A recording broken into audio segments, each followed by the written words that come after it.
Caden is the son of David and Brooke Ayers. His activities include football, basketball, baseball, hunting, and fishing. After high school, Caden plans to become a game warden.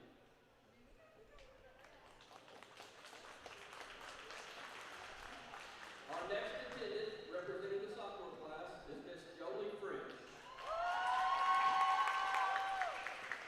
Jolie is the daughter of Michael French and Misty French. Her activities include cheer, Stuco, and Beta Club. After high school, Jolie plans to attend college and become a pediatric physical therapist. Escorting her tonight is Mr. Owen Bellis. Owen is the son of Will and Kendra Bellis and Lindsay Pierce. His activities include basketball, baseball, hunting, and fishing. After high school, Owen plans to also become a game warden.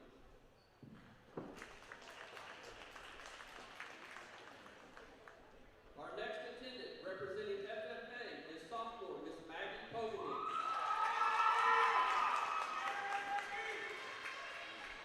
Maggie is the daughter of Ben and Kathy Pogany. Her activities include yearbook, FFA, bowling team, Beta Club, NHS, and Educational Talent Center. After high school, Maggie plans to attend Oklahoma State University and become an anesthesiologist. Escorting her tonight is Mr. Kenny Mosby. Kenny is the son of Jared and Tara Mosby. His activities include basketball, baseball, and attending Westside Free Will Baptist Church. After high school, Kenny plans to go to college and play baseball.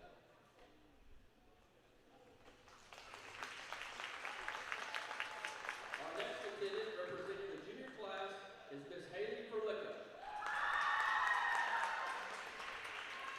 Haley is the daughter of Tracy and Joe Perlicka. Her activities include class president, cheer, powerlifting,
When she grows up, she wants to be an artist.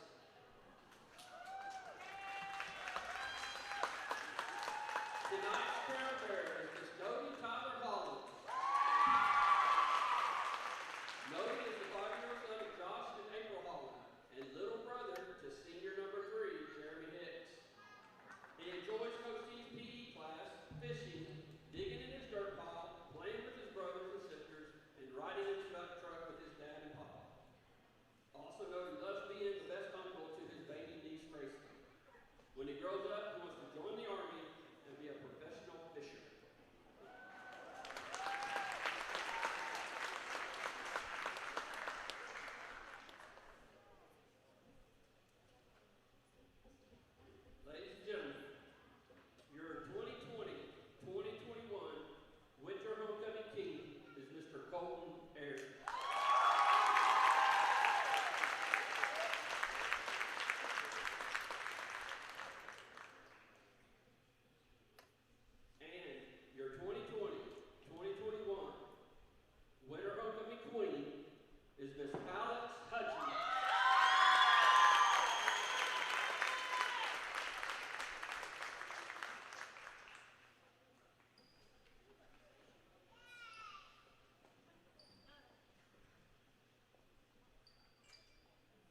right. Good evening, KB Rising. We are here live from the Kellyville Event Center, where tonight your Kellyville Ponies face off against the Mannford Pirates. Getting right into the starting lineup.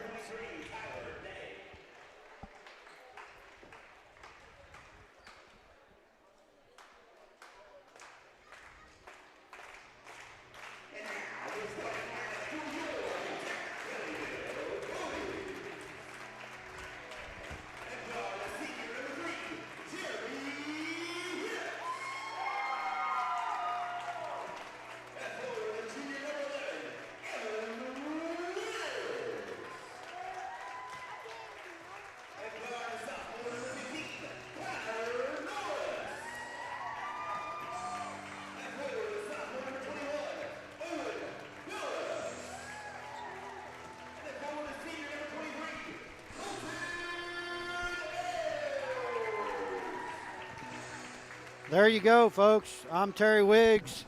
Hector Garcia. And Jacob Jones. We're here live in Kellyville, Oklahoma. Kellyville boys come in at a great start of the season, 3-0, and versus the Mannford Pirates. They have a 3-1 record, with their only loss coming to Nowata, number 16 in 2A, in the Nowata tournament last week on December 10th. They have wins against Sperry, Cleveland, and Commerce. So we look for a good competitive matchup. They are 4A. We're Kellyville Class 3A. Looks like we're going to have Wiggs on the tip and number 5. Folks, bear with me. We did not get a lineup for Mannford. So I'm going to be calling numbers mostly. There's the tip, and it's going to go to Kellyville. So Hicks coming up with the ball.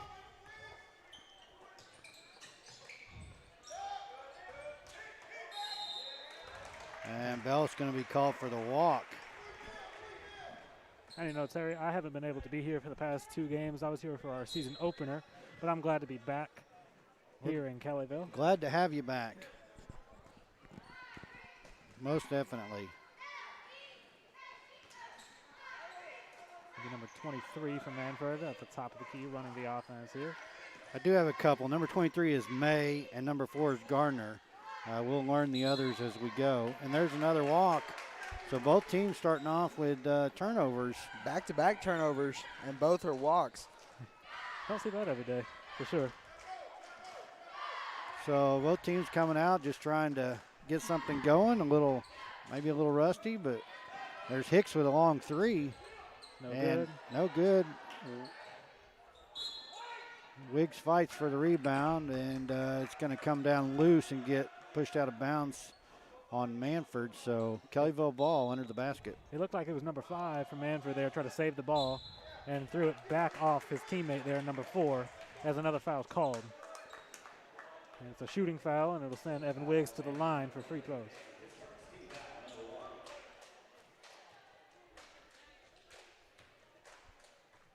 First free throw's up and good.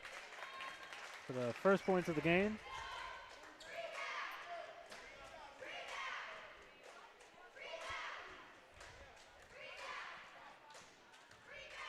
And Evan Wiggs goes 2 for 2.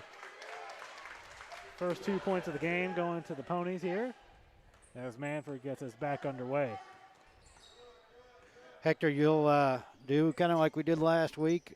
Feel free to engage as much as possible. I'm going to be taking the scorebook and the stat sheet, so I may be looking down quite often and not being able to call play-by-play. Well, I'll do that again. Back-to-back walks on back-to-back possessions here for Mannford. They call it again.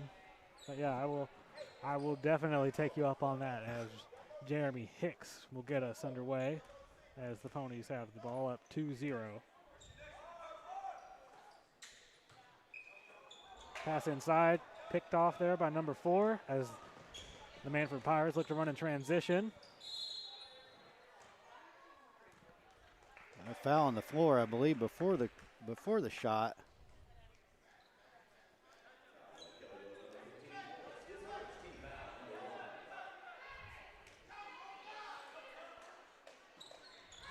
Mannford here on the inbound. Out to number 4. I didn't catch who they got that foul on. It's not showing on the board either, so. Yeah, I couldn't quite catch it either as they kick it out to number 12. 3-point shot is no good. Air ball, and it's caught by Evan Wiggs, who gets it to Jeremy Hicks. Gets it back, driving, kick out. Here's Bellis. Good play there by good. Owen Bellis to get that roll in. Bellis going to go to the line, try and make a 3-point play. Oh, no. No. I thought they called a foul. They may have got him on the charge, maybe. I guess they did because I'm not showing that basket is good, so. Hop step inside, no good.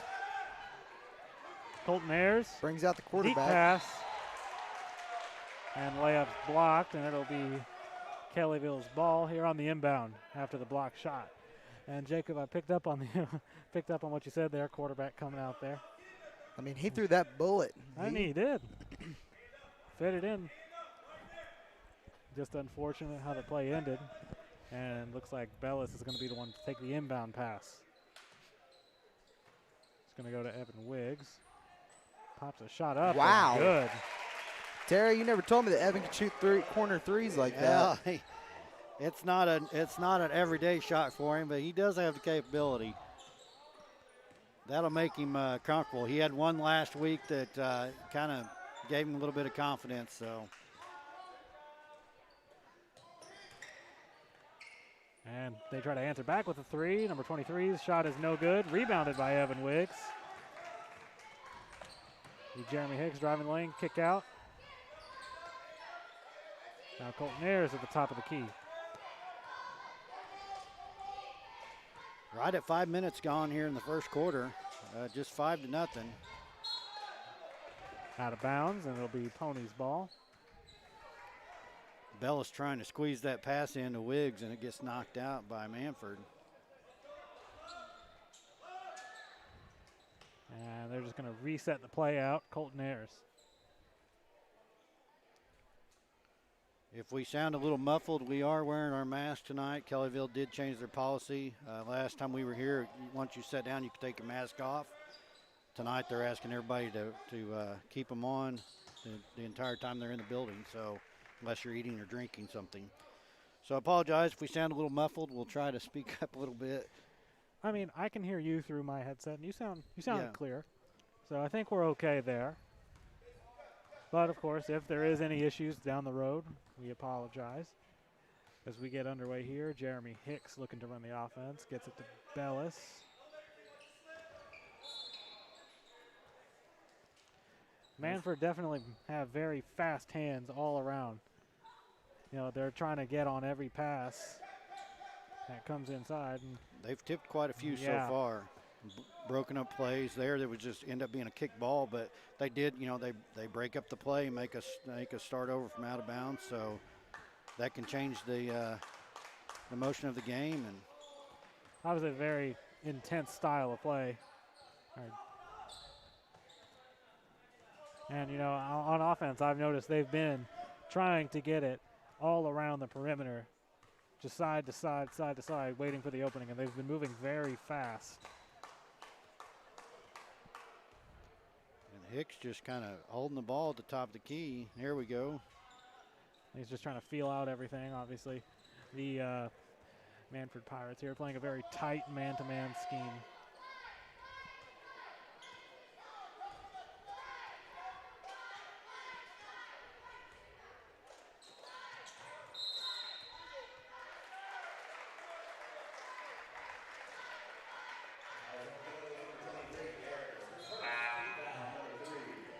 They're going to get Ayers for a blocking foul underneath the basket away from the ball.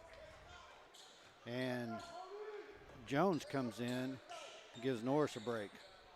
And Mosby also. And the stop and pop 3 is good.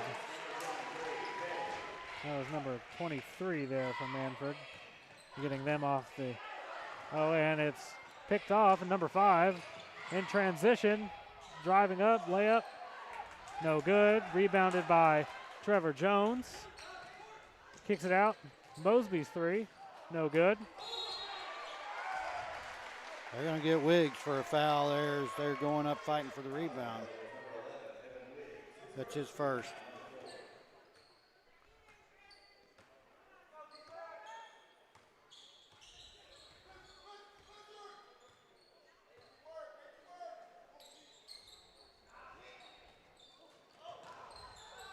And another shot, number 5 is good. And they're going to call it another 3, making it 6-5 Kellyville in a flash. I mean, making it 6-5 Mannford in a flash. Yeah, quickly back-to-back threes from Mannford. Puts them ahead by 1. Quick 3, Jeremy Hicks is no good. Offensive rebound, Colton Ayers gets it out to Mosby. Trevor Jones kicks it to Evan Wiggs. Shot's no good, rebounded. Mannford will go the other way. Right at 2 minutes left here in the first. Kind of a slow start with the score. The 4-3, and no good. Evan Wiggs with the rebound. Nice save by Mosby. He got that falling out of bounds and got it back to Ayers to save the turnover.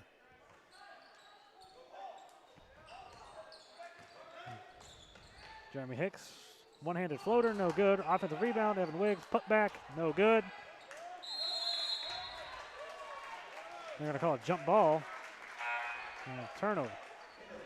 Yeah, possession arrow went to Mannford, so that tie ball goes to Mannford.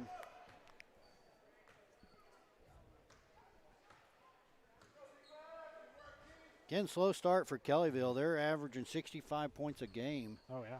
And just to put 5 up so far with about a minute 20 left here in the first quarter. So definitely not the offense we've been used to the last 3 games so far. Oh, yeah, I remember. Oh, and the 3 is up.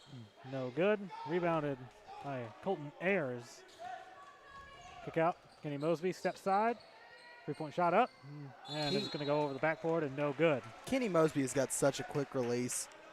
And ever since I've been told that, I can never unsee it because he's got somebody jumping and they aren't even near him when the ball's already up in the air. Yeah, he is. Yeah, it goes so fast you can't get a contest off on it. I was really impressed by the side step that he pulled over there on the corner there to shake free and even get the window to get the shot off. He was on fire Tuesday night. He went 6 for 6 from 3-point line. Wow, that's impressive. There's a mid-range shot, no good. Rebounded Evan Wiggs. He was going to run the floor, kick it out to Kenny Mosby. Jeremy Hicks' 3. That's short. No good.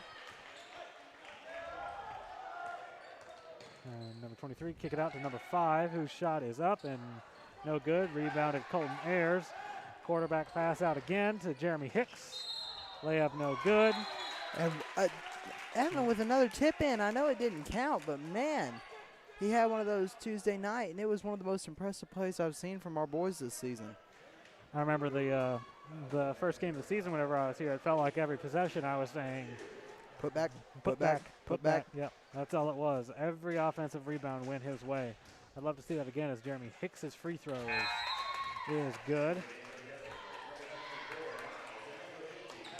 To tie it up at 6-6.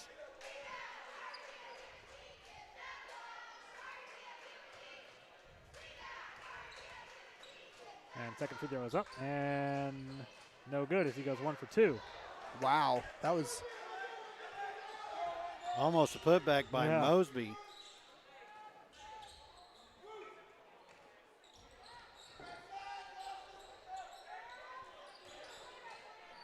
As Mannford get the ball.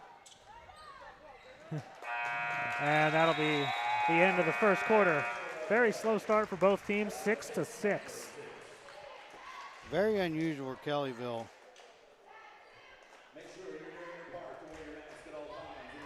That's where we're at, 6-6, folks. After 1.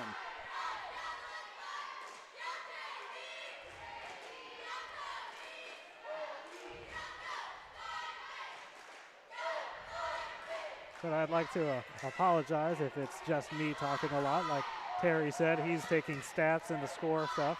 And poor Jacob over here is having to run the camera and try to commentate at the same time, which I can tell you firsthand is very difficult. I'm used to it. It's stressful, but I'm used to it. You're just built different, huh, buddy? Yes, I'm completely built different. Hoo-ha, you know. He's quite a bit younger than us, and he a little bit more able to multitask, I think. Oh, you don't got to say quite a bit. I'm not that old, Terry. I'm 19. Well, I've been told that I'm old now since I just turned 18, so. Yeah, so he's Oh, only a year okay. older. I'm only a year older. I forget. Yeah. As we're going to get back into the way in the second quarter here, it'll be Jeremy Hicks starting the offense. It's been a very tough defensive game here for both teams, not allowing a single bit of space.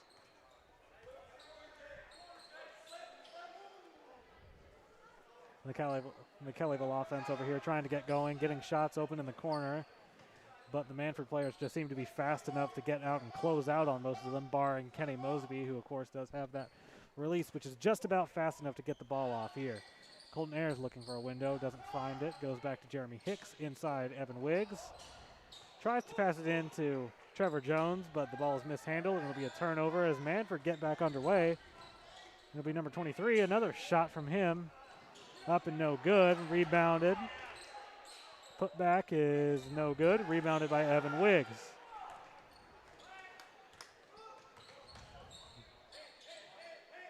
Kenny Mosby shot up, no good. Rebounded by number 12.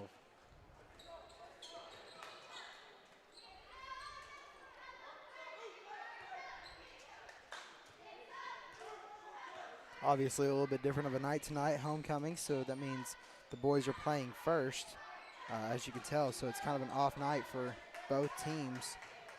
As there is a shot there by number 23 as Jeremy Hicks drives in the lane, up and good. Nice. Jeremy Hicks finally able to break through on one of those drives through the lane and finally gets enough space to get the layup up. And it goes down. Make it 8-6. Tough call there on Jones for his first foul. I didn't really see much going on there. They might have called it a block by Trevor Jones there. As Mannford will get back underway. And it looks like Norris is back into the game, as well as Bellis. And Mannford's on the ball here is number 5, swatted by Evan Wiggs. Nice. Hicks stop and pop. Good. What a sequence of events by the Kellyville Ponies right there. Somebody get ESPN on the phone. That more like that transition there was more like Kellyville basketball. Had a nice block down by Wiggs. They run the floor. Hicks pulls up for the 3 and sinks it. So quickly they kind of spread the lead a little bit here, 11-6 with 5:53 left here in the half. That's going on the highlight reel. And not to throw Jacob under the bus, but we apologize for those of you that tried to go back and if you missed part of the game or wanted to go back and watch it. I guess we violated YouTube policies on Tuesday, and they removed the game footage. We are attempting to negotiate or talk with them to get that back. And it was due to the music that we played at halftime and in between quarters.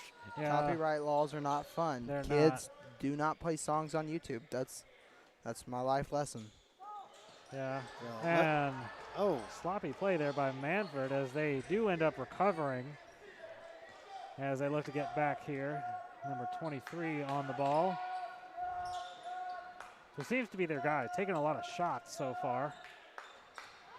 Number 11 driving inside, and it is good. Well, that was a nice move by 11 there.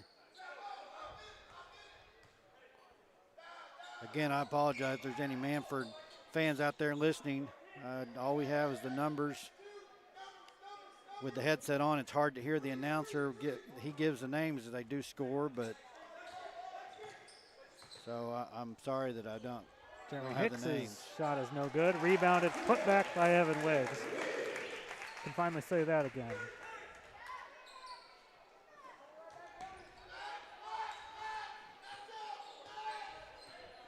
So 4:42 left in 13-8, Kellyville. Number 23 driving in the lane. Defended by Evan Wiggs, who does rebound the ball back to Colton Ayers as Kellyville looks to get running in transition before they get the ball slowed down. Bellis popped the three, and it's good. What are they calling here? But it looks like it'll be a foul there on Evan Wiggs off the ball. That's going to be his second, so away from the ball. You got to be careful there. 2 fouls in the first half. In a game like this, And that really hurts. And there's a nice tip out by Ayers. That really hurts, especially after the foul's called and you see the ball go up and in for 3. Yeah. But, you know, you kind of do have to deal with it.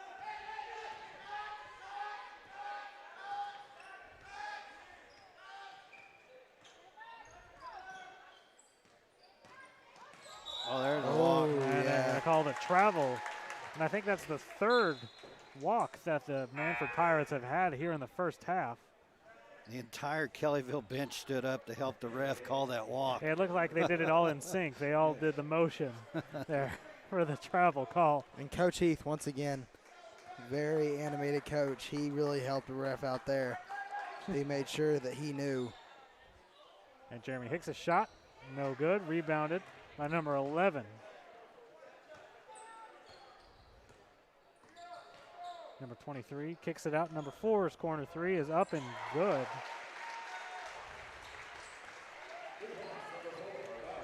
That's Garner. I do know that name. So quickly, Mannford closes the gap again. So 2-point ball game here. Colton Ayers in the low post here, driving inside on that number 11. Gets the ball up and in. Nice move there. Nice move by Ayers. That number 11 seems to be their center, and, you know, it's not often you see the point guard coming out on top when matched up against the center in the low post, but there you do see it. Number 5 thought about the shot, passes it off to 23.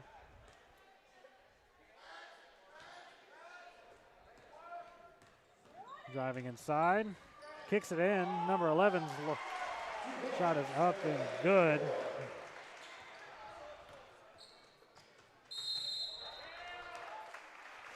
And looks like they're going to call Norris for the walk. Took just one extra little step there. So Bellis and Norris going to take a breather, and Jones and Mosby back on the floor for Kellyville. 15-13, 2:36 left in this half.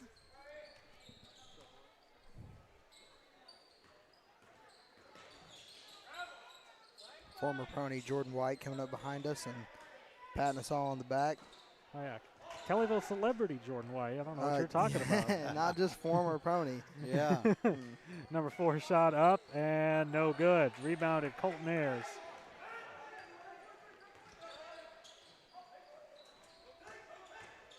As Ayers drives inside, no good.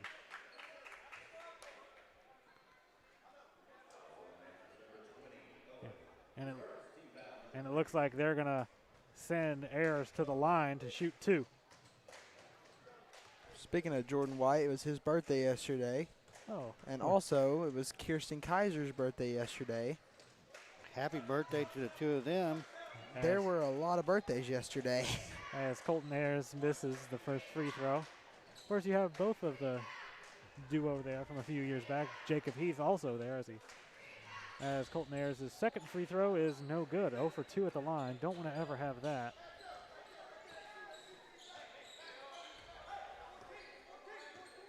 So still a 2-point ball game, 1:53 left, 15-13 Kellyville. Mannford with the ball. 23 kicks it out, and Garner wasn't able to get a hold on it as he doesn't make contact with the ball, and it looks like the Mannford Pirates will retain possession here. Yeah, that was tipped out by Mosby as he tipped that pass. Mosby does a good job getting his hands on passes like that. And Disrupting. Number 12 Whoa, shot blocked on Colton the three-point Ayers. line by Colton Ayers, who got up there to make the play.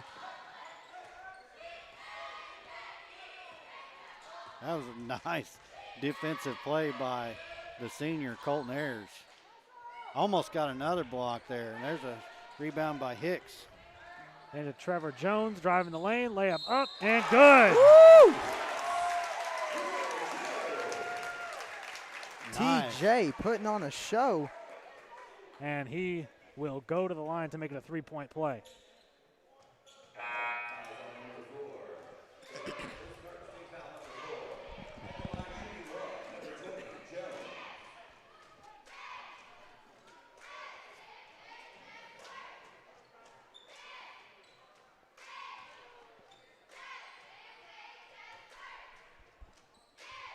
He throws up and good. Nice three-point play there by Trevor Jones. Trevor Jones obviously showing a lot of that athleticism that, you know, we know all through football season and hopefully more basketball season that he does so greatly possess. And number 11 there loses the handle on the ball and gets out onto the perimeter. Inside number 5. And another walk there by the Mannford Pirates. Mannford struggling tonight with a little extra steps. You know, usually all you hear is complaints about referees, but this one is not missing a single travel. No, he's getting a lot of good calls there. Jeremy Hicks' mid-range shot up, no good. Rebounded there by number 5. Hicks was a little rushed on that. He lost the handle for a moment, and I think he rushed that shot just a bit. 23 shot up, no good. Rebounded by Garner, number 4, who drives inside. But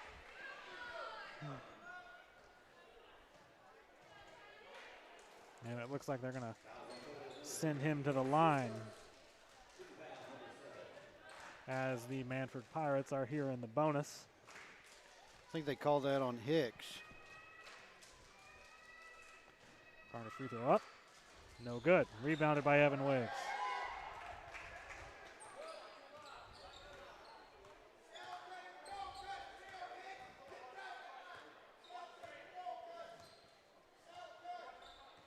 And if you can't hear Coach Heath from up here, inside Evan Wiggs. Shot is up. No good. Almost tipped out by Colton Ayers as they get it to number 23, who's trying to drive the lane. Layup up. No good.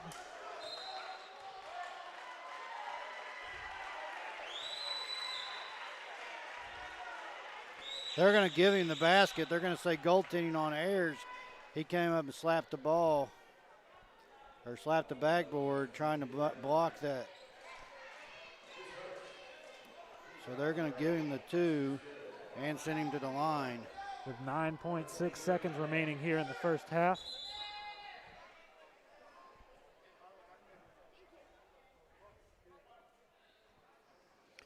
I don't know, I'm not sure really about that call. I mean, the play's over. He didn't influence the ball at all. He throws up and good, though. and after he hit the backboard after the ball had already fallen. Like- Mosby trying to drive the lane. The ball had fell and then he hit the backboard. Yeah, I'm not sure.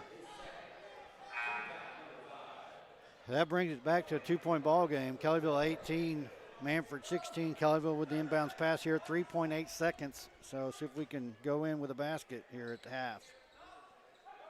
Try to get something off quick here. It'll be Trevor Jones. Step back 3 up and no good. And that'll bring an end to the first half. With the Kellyville Ponies up 18-16 against the Mannford Pirates.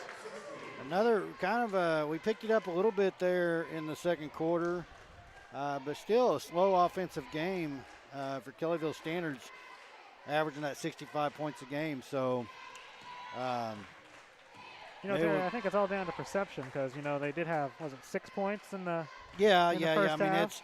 They had 2, 4, 6, 8, 10, 13 points there in the second quarter. So they did improve. They doubled their numbers. So, I mean, that's probably a typical quarter for them. 13, 15, something like that. If you can keep up that rate of production, I think they'll be okay. Well, I'll be back in about 10 minutes. I'm going to go ahead and take my little halftime break, so I'll see you guys at the start of the third quarter. Well, I believe we're going to take a break as well. See you back in about 8 minutes or so for the third quarter.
Welcome back, folks. Getting ready to start the third quarter here. Kellyville, Mannford. Hector will be on here in just a moment. Again, if you forgot, it's 18-16. Kellyville with the 2-point lead.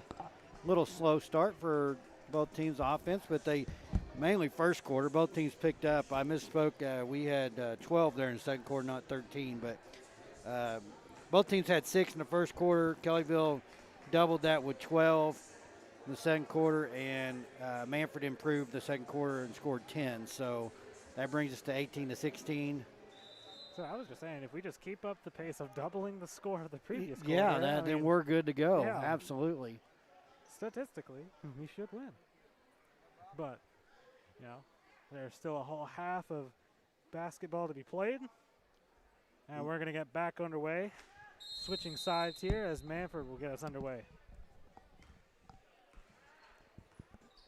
Number 23 gets a screen and drives inside, tries to make the play inside, and he does actually to number 11, who is. Oh, wow.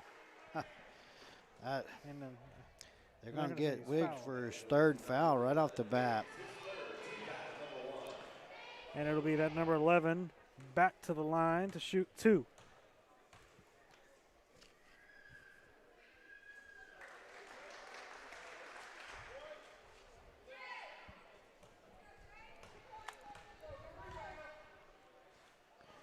And goes 1 for 2 there. They got a 1-point Kellyville lead. Jeremy Hicks getting the first offensive possession of the half underway here. He swings it out to Colton Ayers. Mannford doing a pretty good job. Coach Heath's going to call a timeout. He didn't like what he was seeing. Mannford doing a good job tying up the inside where Kellyville's not really hadn't been able to drive the paint at all. Yeah, it definitely seems like they are keying in on the inside play.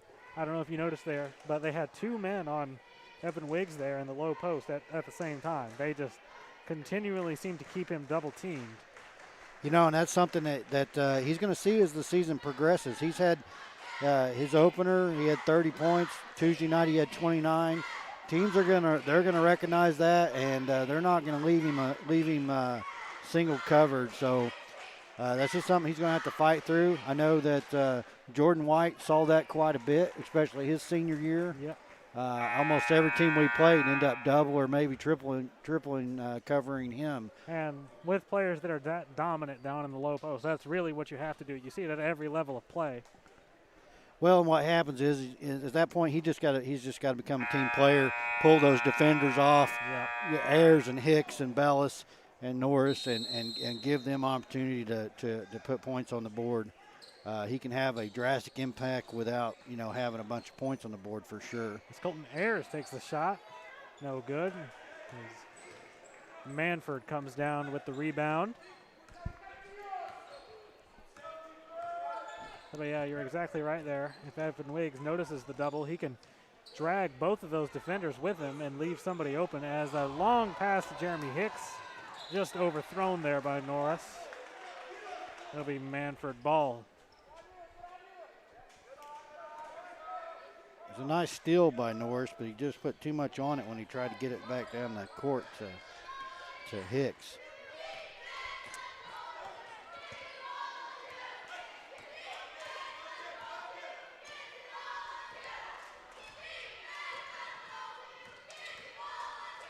And number 12 shot at the top of the key is good. Gives Mannford a 2-point lead. And Kellyville yet to get off the mark.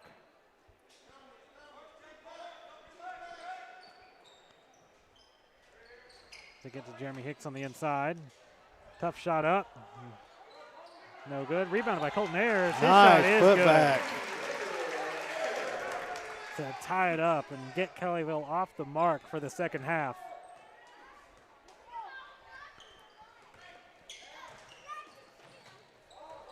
And out to number 23 has an open look. His shot is up and no good. Number 5 thought about it, drove inside. Shot's no good. But I believe they're going to send him to the line. They're going to call a blocking foul on Colton Ayers right there. Man, Ayers tried to draw the charge, and man, it was a late whistle in my opinion. I mean, the player was well past him before the ref blew the whistle and got him for the foul. Nonetheless, number 5 at the line. First free throw up and good.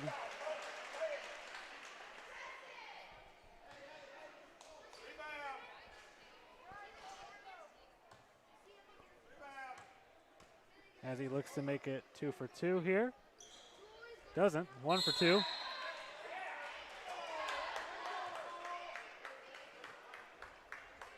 Keeping the score at Mannford 21, Kellyville 20. Here with a little under 6 minutes to go here in the third quarter.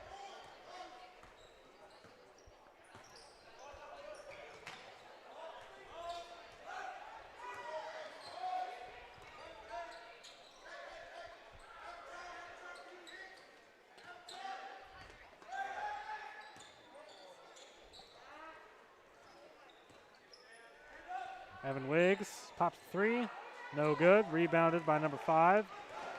Quickly in transition goes Mannford. Number 5, coast to coast, no good. Put back by number 11 is good.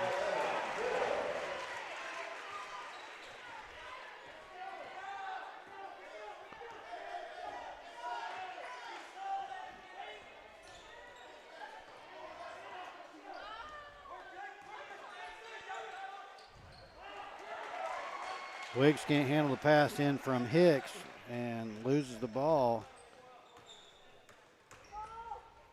Mannford number 12. Shot is no good. Rebounded by Colton Ayers. Terry, do you have a number on how many rebounds Colton Ayers has so He's far? at 7. 7.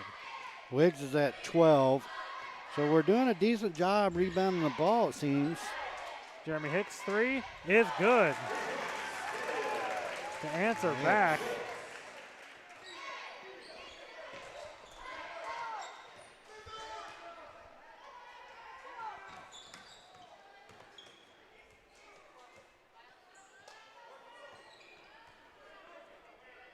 Let's hope after a bit of a slow start, Kellyville can get back the momentum here.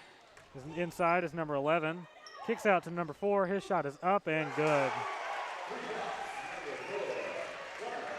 That's Garner. Jeremy Hicks trying to answer back quickly. No good. Running the floor, number 23, drives the lane. Layup up and good. Mannford out to a 5-point lead here with 3:45 left in the third quarter. As there's a timeout.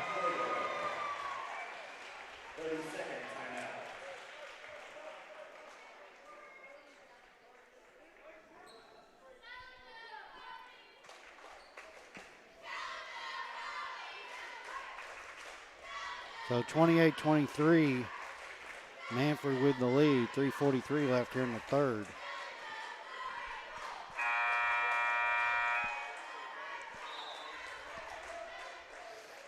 Yeah, Ayers and Wiggs are owning the boards for Kellyville. Wiggs with 12, Ayers with 7, and then we just have a couple more by Jones and Hicks. So I say we're doing a good job on boards. We need to spread that around a little more. So, because I asked about Colton Ayers specifically because I've just noticed him all game getting. Yeah, he's on been the underneath there, getting underneath there, and you know, he's the last 3 games he's probably gotten, you know, probably on average 4 or 5 rebounds. So as inside Evan Wiggs, nice play there by the Kellyville Ponies to get Evan Wiggs an open look, and he banks it home. good assist by Jones getting the ball passed inside there. It looks like they're going to man Trevor Jones up on number 23, who looks to be their volume guy. Always looking to get shots off as number 11 hits the ball inside, and it is up and good.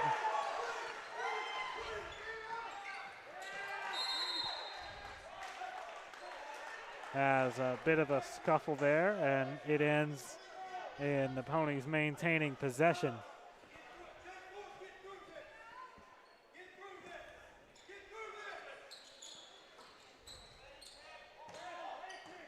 Jeremy Hicks loses the handle, but I think they're going to say he's fouled on the play by number 4, Garner.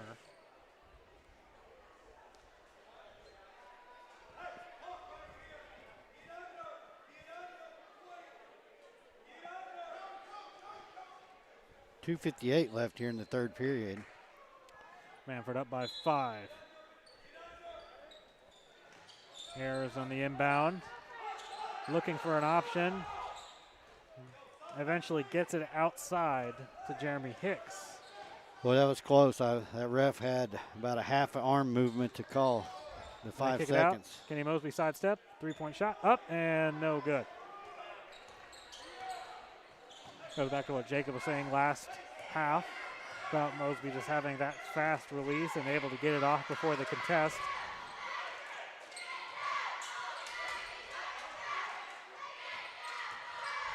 Number 5 driving inside. And eventually a turnover. And I think it eventually goes out of bounds again as Mannford gets possession.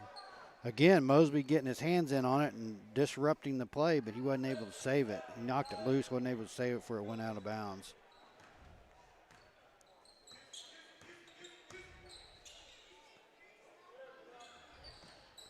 Number 5 shot, up and no good. Rebounded by number 11. They get it back into number 5. The layup is up and good.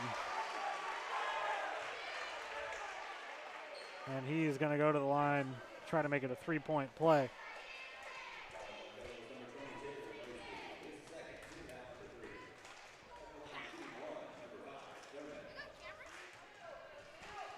I didn't catch who the foul was on. Yeah, I'm not quite sure. They're not showing us up here on the scoreboard. But the free throw was no good. And Mannford comes up with a rebound. Shot is no good. Rebounded by Evan Wiggs. Number 5 seemed like he was yelling for it over there in the corner as Trevor Jones is wide open down the lane. Layup up and good. Cut the lead down to 5 with 1:45 remaining here in the third.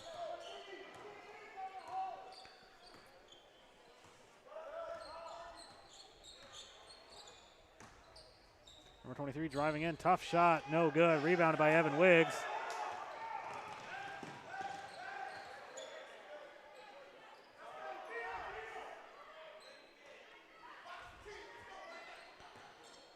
Jeremy Hicks on the ball. And gets it to Mosby. Mosby wanted that 3, even with his quick release, didn't have quite enough time to put it up. I think what we're dealing with tonight is Mannford's. Evan Wiggs finally getting that one-on-one matchup he's wanted all night and finally is able to put it in to cut the lead down to 3 with less than a minute remaining. Mannford up 3, 29-32 here.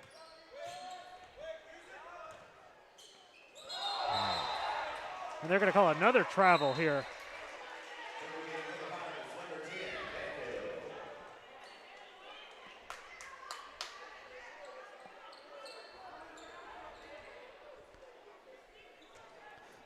At the end of the play, the ref didn't call anything. There was a scuffle between Ayers and number 5. Yeah. Who they called the walk on.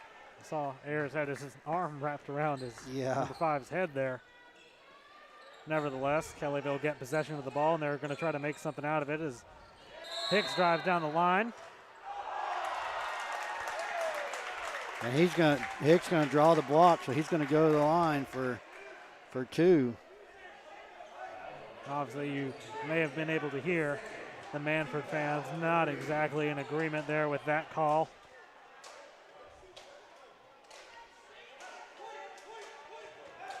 Oh, there.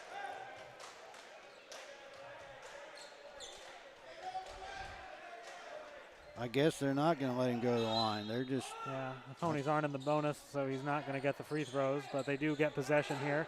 And inside, Jeremy Hicks in the low post takes it back out. 17 seconds left. Kellyville going to go for the one shot, it appears. Trevor Jones, top of the key, dribbling, driving inside. And they're going to call him for a travel. 4.8 seconds. Kellyville look like they're going to do they're going to press and try to keep them from keep Mannford from shooting here.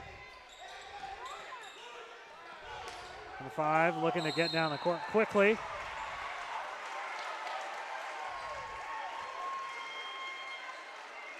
And with 1.7 seconds remaining here in the third quarter, Mannford Pirates up by 3. They're going to draw the foul and be able to get an inbound play off here. Obviously looking for something quick. Gets it number 11. Deep shot is aired.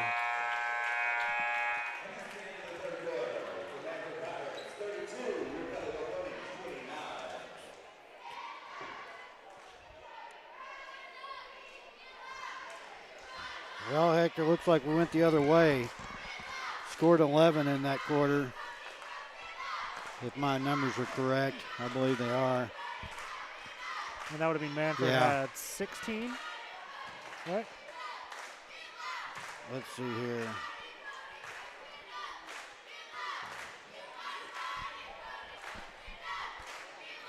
Yep. Very cagey affair so far here.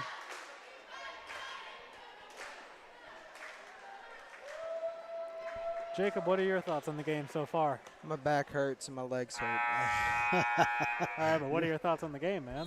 Jacob standing up.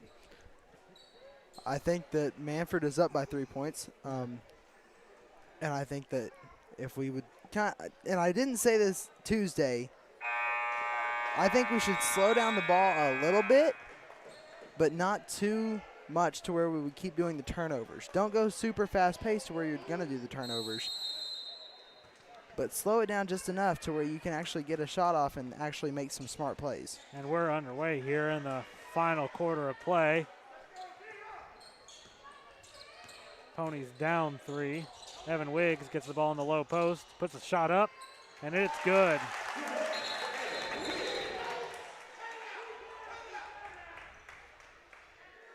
What are we doing? I heard timeout multiple times, but I don't think – I'm not sure. Well, they stopped the game there, but. And either way, we're back underway here.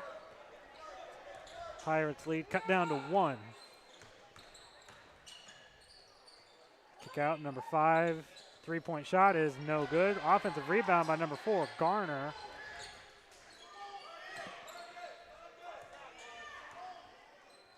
Definitely feel like we slowed down on the rebounds. Number 23 pops a shot, is no good.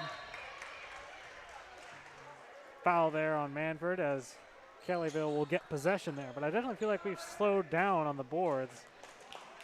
Either that or Mannford has picked it up. Yeah, no, we have just a bit. The numbers really haven't changed that much. Evan Wiggs gained a couple, but that's it on rebounds for the half. As he pops a 3, no good.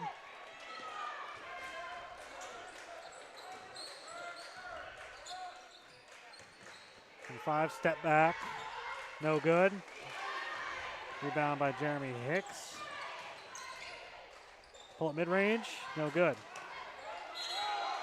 And they're going to call Mannford for a travel. Yeah, number 5, he came down, lost his balance, and took an extra step, put his hand on the floor to gain his balance. Him and Wiggs going up for the rebound. I mean, it was a clean play. He just lost his balance a little bit.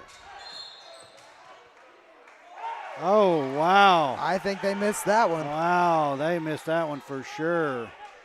And they're going to say Mannford gets possession there. Mannford just threw the ball out of bounds, and they... As you can probably tell by the tone of voice in my commentating partners, I don't think they exactly agree. Agree is a strong word for. And I think that's going to be Ayers' 4th. It's been a real tough ask guarding that number 11 inside as the Mannford team constantly switching side to side. You're bound to get mismatches. As it's mostly been Colton Ayers trying to defend him inside. That's free throw up. No good.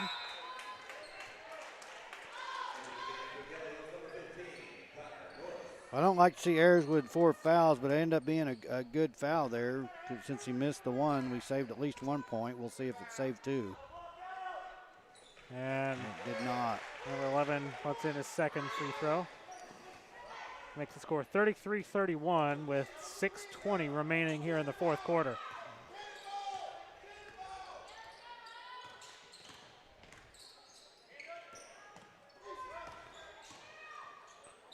Jeremy Hicks driving inside. No good. Hicks going to go to the line for 2. Chance to tie up the game here for Jeremy Hicks.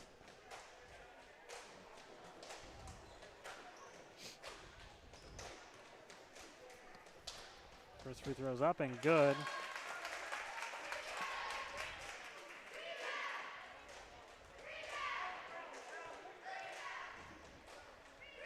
Second free throw is also good. Tie game as Jeremy Hicks goes 2 for 2. With 6:10 remaining here in the game.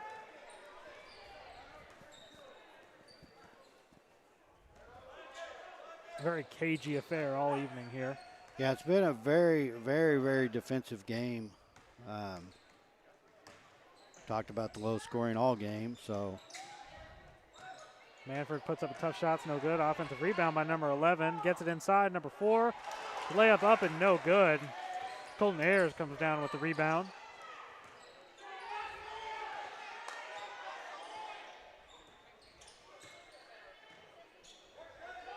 Inside, Evan Wiggs. His shot's no good. As number 10 trips, Connor Norris drives through and gets the layup. Nice steal and finish by Norris. Unfortunate there for that number 10 to slip. As number 5 puts up a tough mid-range shot. That is no good. Rebounded though. Eventually recovered by number 5.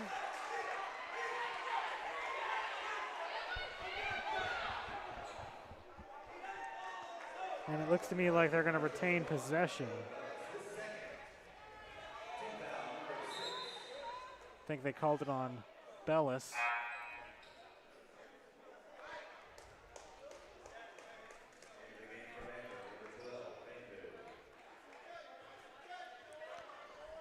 Coach Nance has such a deep voice on the he's announcing here in the event center, and with my headset on, I can't quite understand him. Number 23 pops the 3. That is good. To restore the Mannford lead by 1, and he's been taking those shots all night.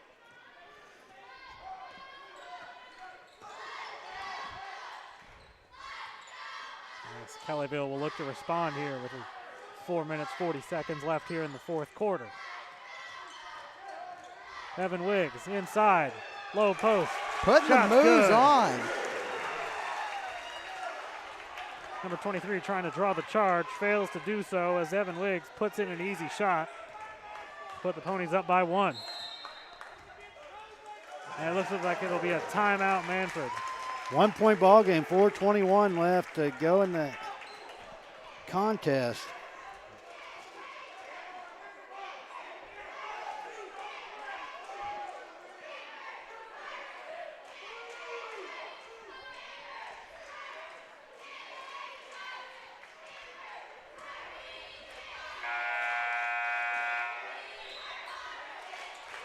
You know, I'm sitting here looking at the book, Hector, and I can tell you part of the low scoring. I mean, it's been good defense by Mannford, but just sitting here looking,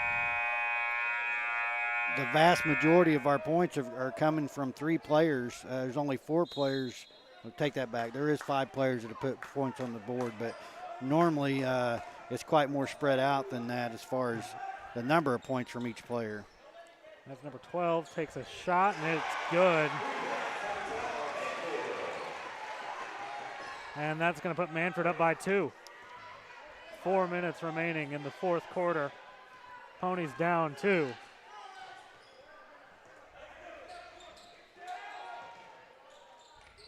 Colton Ayers, top of the key, driving inside. Low post move. Shot is up. No good. Offensive rebound, Colton Ayers.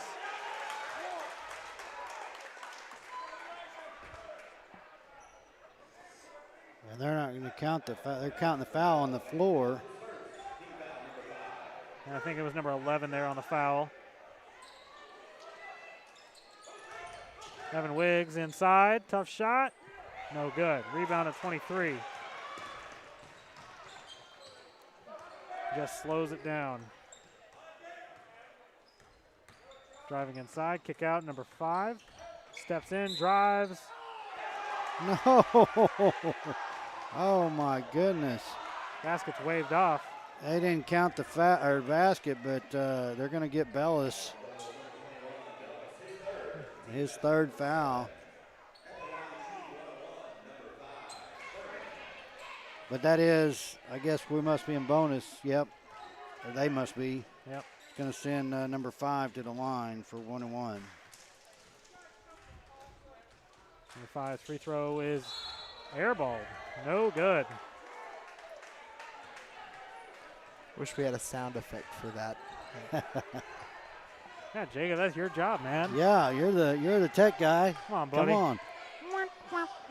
Jeremy Hicks, three-point shot is good.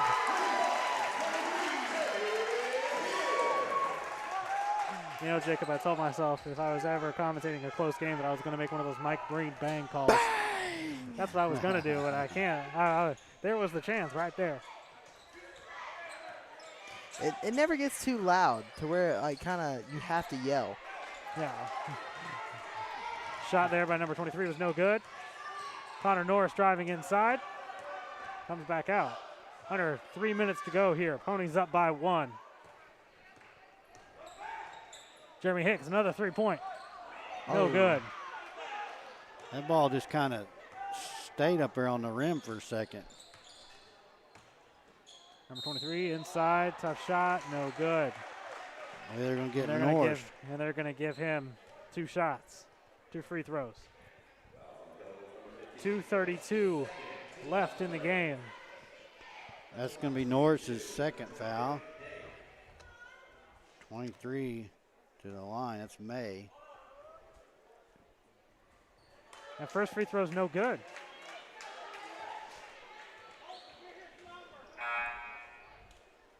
As Mosby will check into the game for Norris, number 15. You know, this team gave me heart attacks last year, Hector. I mean, how many games they had come down to the last shot of the game.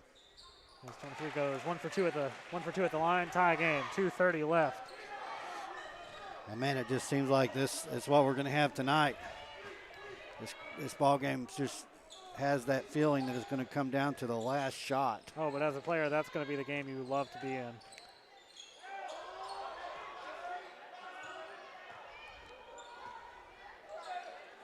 Mosby, corner 3. No good. Rebounded, number 5.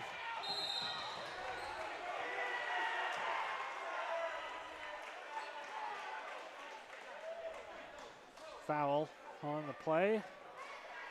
And due to the bonus, it's going to send number 5 down to the line.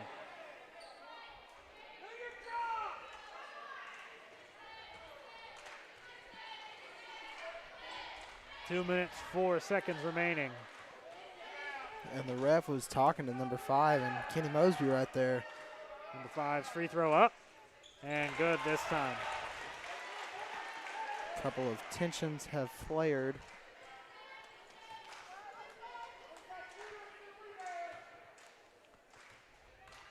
Number 5's second free throw up and no good. 1 for 2 at the line. Offensive rebound, number 4, Garner, as Mannford maintained possession.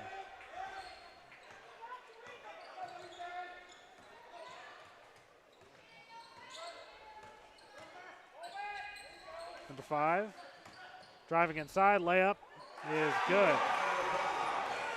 3-point game. With a minute and a half remaining here in the game. Ponies down 3. They need a spark here.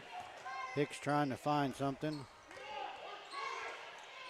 Trevor Jones, and pass sails through everybody, and Mannford will gain possession. The minute 24 left. As Coach Timeout, Heath calls a Kellyville. timeout. Yeah, Kellyville's got to just settle in a bit. They're, I think, just trying to push too hard. Yep. Has miscommunication there by Jones and Norris. Take a second there, calm those nerves down. I'm sure every player down there knows the situation, what they need to do.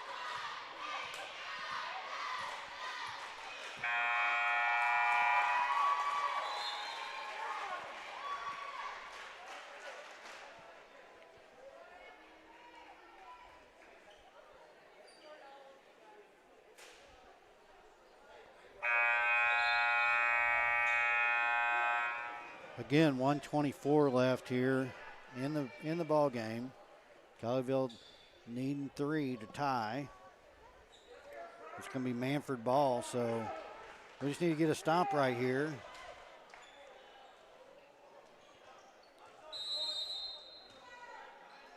Mannford is in bonus, so we do not have a foul to give.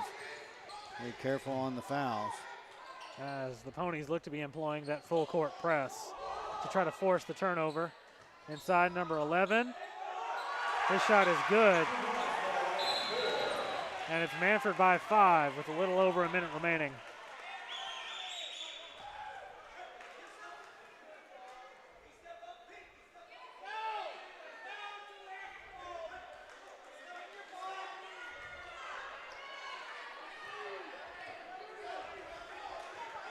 Colton Ayers with a little slip up there, walking inbounds with the ball, and the Mannford coach is screaming at the ref.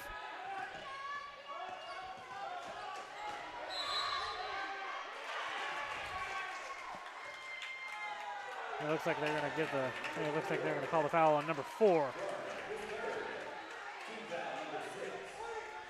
That's only the 16th foul for Mannford, so Kellyville's not going to go to the line with that foul. 54.7 seconds, but they do have the inbounds pass here.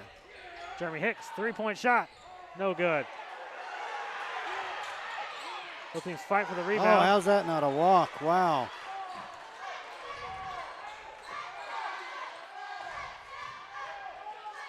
Number 11, close shot is good. It'll be Mannford by 7 here. Norris, deep 3. No good. A little over 30 seconds remaining. Ponies down 7.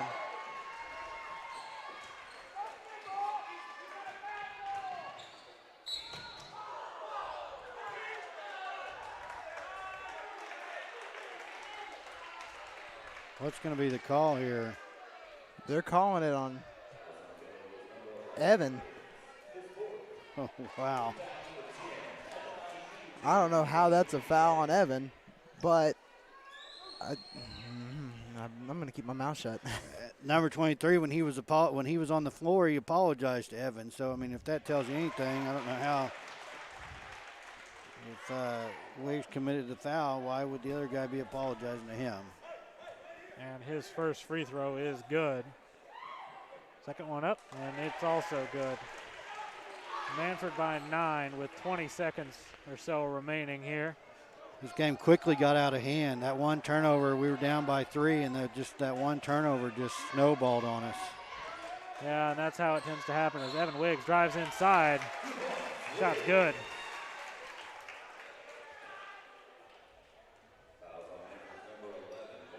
And Evan Wiggs is going to go to the line with 10 seconds remaining with the Ponies down 7. First shot up, no good.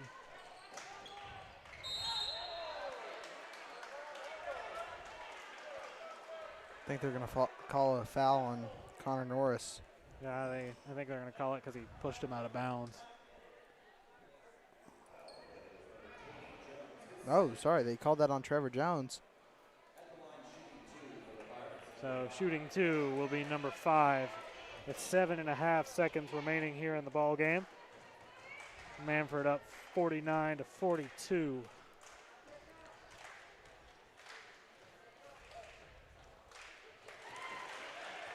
And Five's first free throw is up and good.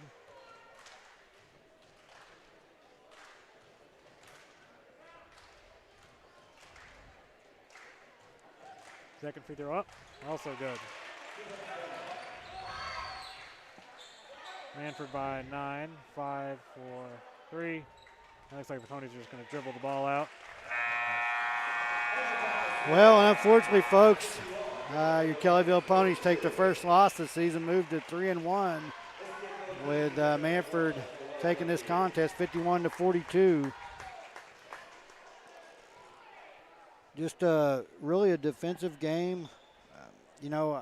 Something I noticed, and I'll probably notice it on replay. It seemed like in the first half we were doing a lot of standing around on offense. We weren't really. If you go back and look, you had the person with the ball, and then the other four weren't doing much moving around, just kind of standing there. So we just didn't seem to play our game tonight. Yeah, uncharacteristic for sure, especially in the scoring column. I do have to give some credit, though, on the boards. Ayers ended up with 9 rebounds, Wiggs with 14, Hicks with 3, and Jones with 1. So we had Ayers and Wiggs really working those boards tonight. So I want to congratulate them. You want to walk away with a win, but, man, you can still take a lot of good away from a game even when you lose. I'll have some game stats as far as scoring and stuff like that here in just a few minutes. We're going to take a break, and I'll come back with those just prior to the girls' game. But that's coming up in the clock says 11 and a half minutes, so we'll come back with you about 9 and a half and talk about those boys' game stats, and then get in with the Lady Ponies. Maybe they can pull one out. So here we go.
going to go ahead and come back on here. Terry and Javi will be back on here in a second. We're back just in time for the girls' game.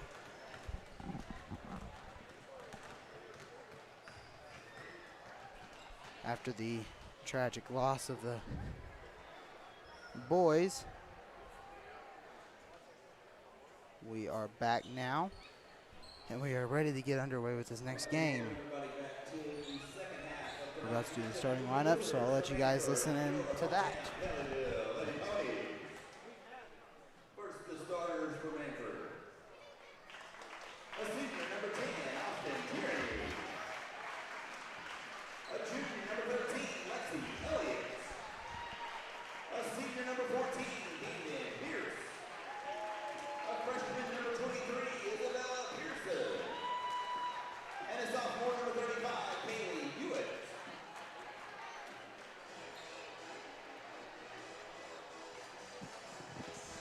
And now on your feet, here's your Kellyville Lady Ponies. A senior, number 3, Jade Armstrong. A freshman, number 10, Cody McGuire. A senior, number 12, Shayla Chilbrook. A senior, number 25, Madison Riley. And a senior, number 33, Leland Bearpaw.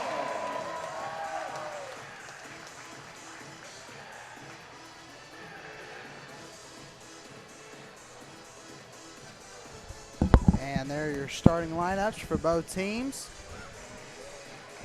And we are just about to get underway. Terry Wiggs back joining me again. I think he has some stats from the boys' game and the girls' last couple of games. I do. Real quick here. Hicks ended up with 14. Ayers with 4, Wiggs with 17, Norris with 2, and Jones with 5. And Ayers and Wiggs dominated the boards. Ayers with 9 and Wiggs with 13, I believe. And that was a quick backcourt to start it out. We got the tip. Madison Riley stepped on the side of the court, and then she threw it back to Jade's direction. It was called for a backcourt.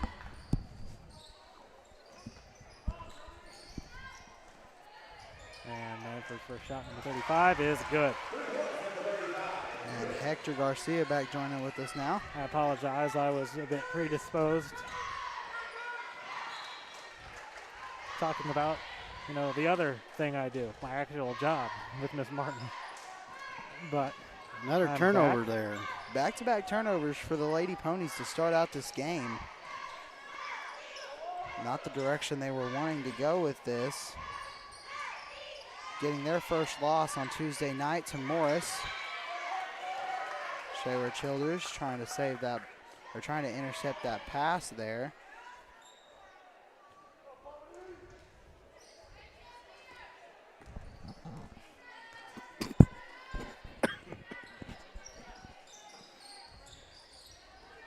as Mannford on the ball, number 13 swings it out to number 10. Apologize, we got the same issue. We did not get a lineup for the girls, Mannford girls team either, so. Kaylin Bearpaw with a steal, driving down the lane. Euro step inside, layup good.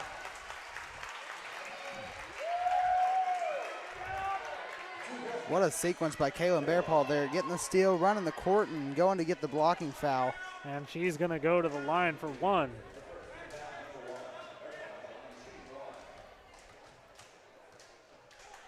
The free throw's up, and no good. Rebounded by Mannford.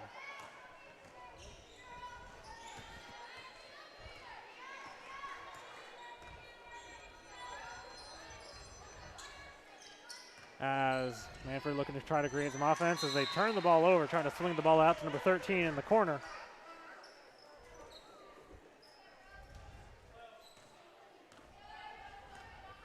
A 1-point ball game here early. Mannford with the 1-point lead, 3-2. And the ball goes off the foot of a Mannford defender as the Ponies will maintain possession. It'll be Jade Upshaw taking the inbound. Out to Kaylin Bearpaw. Jade Upshaw trying to create some space, and she turns the ball over. Stolen by number 10. And that's 3 turnovers by the Lady Ponies in the first 2 minutes of the ball game here.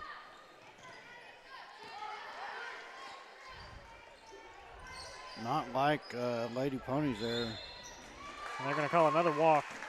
Walks, of course, being a big theme in the boys basketball game.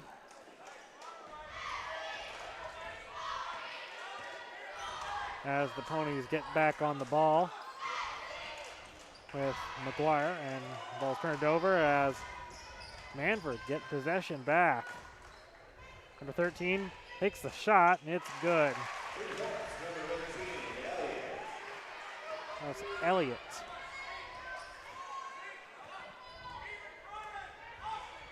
McGuire takes the 3 to answer back, no good. Ponies maintain possession.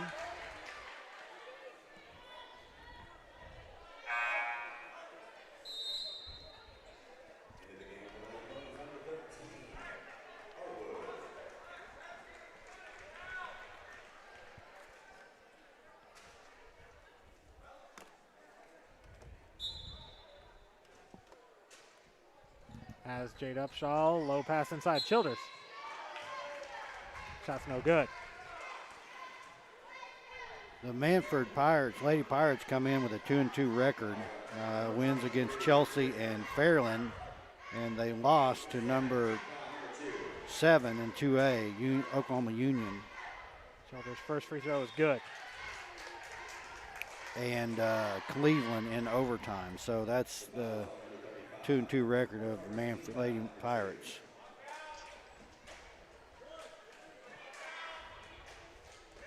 As Childers will take her second, and it is no good. Rebounded by Jade Upshaw. Turnaround shot, no good. After the rebound and a bit of a fight for the ball, Mannford will retain possession. And the Lady Ponies going after that full court press on the Lady Pirates, trying to stop that ball. After a tip, the Mannford Pirates will retain possession.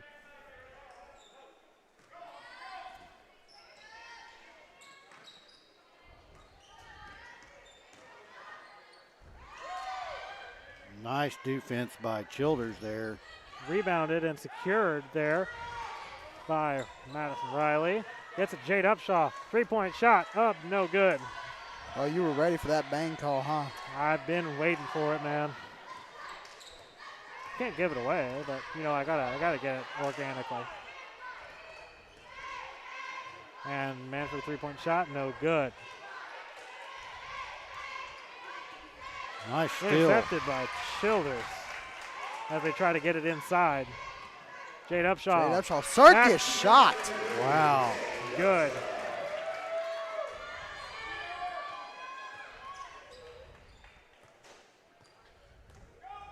I don't know how she got that thing to fall. I don't either, but it was the most Jade Upshaw move if I've ever seen one.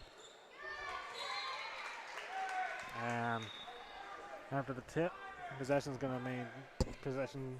Childers very animated there, trying to talk the ref into. And there's a little conference. And they're going to turn the. Yeah, Childers was right. She was animated, telling the ref that it went out on Mannford. And after a conference between the two refs, they changed the call.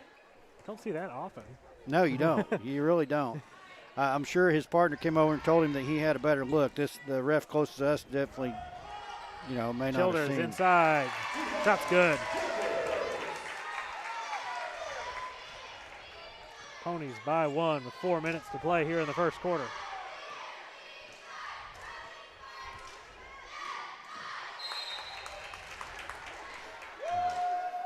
And there's Childers again, disrupting the play, knocking that ball out of bounds.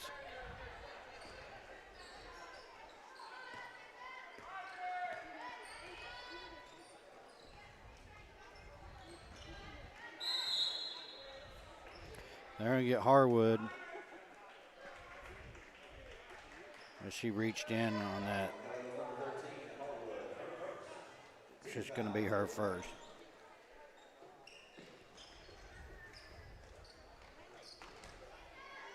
Inside, Mannford shot. Oh. No. I thought that was a clean block by Bear Paw, but they're going to call her for the foul.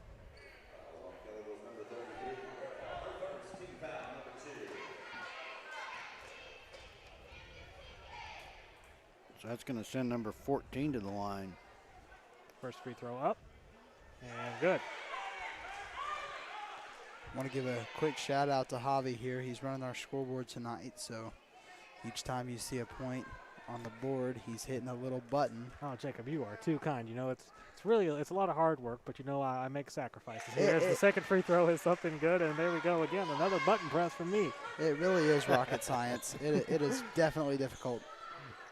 Bear Paw, deep three. No good. Offensive rebound, Childers. Putback was no good. Stolen. Jade Upshaw inside.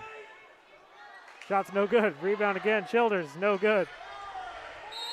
And possession will go to the Pirates. Childers looks like she took a bit of a rough fall there.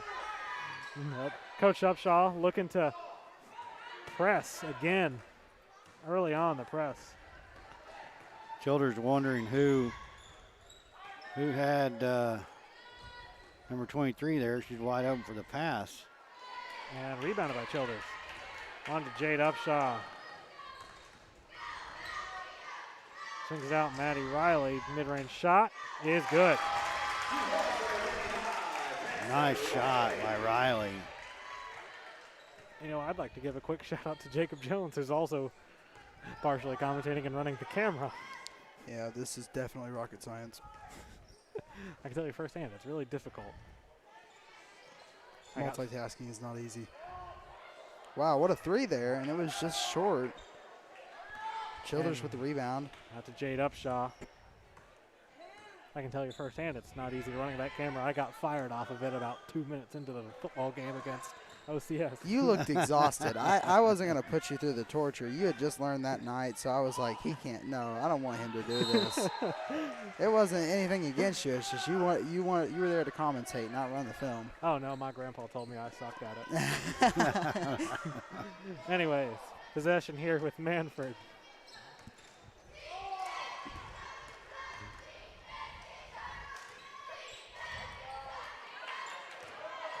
Almost stolen there, and it is stolen by Maddie Riley, who gets going down the floor. Layup up and good. Nice transition there by Riley. Yeah, don't worry, Jacob. You are far too kind. I heard it from all my friends. See, I give them the link to the video so they can make fun of me later on for what I say. That's not good. I got lots of messages saying, quote unquote, dog this camera work. As a three-point shot is good by Mannford, tying it up at 11-11. Apologies there.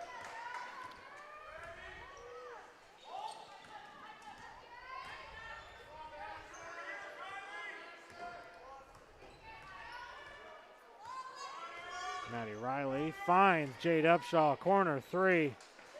No good. In and out for her. That was a nice look, though. I like that play. Got her wide open in the corner. I'm sure that's one that they put in their back pocket, so to speak. Jade Upshaw gets a tip on the pass out there at the corner with a little over a minute remaining here in the first quarter. Tied up at 11. Yeah, you give Upshaw those opportunities too many times, and She'll make you pay. she's going to make you pay. So we'll see that. We'll see that play again, I'm sure. That or Jade Upshaw was going to do something herself and make a whole play. As Kaylin Bearpaw comes up. Oh, and she tried to save it. She almost had it, but the ball was moving too quickly, so she had to do a little softball slide to get in there, and she just couldn't get there time enough.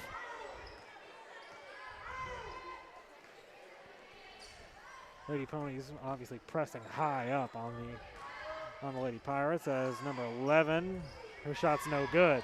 Rebounded by Jade Upshaw. Running the floor. Layup. No good. And she's going to draw the foul, so she'll go to the line.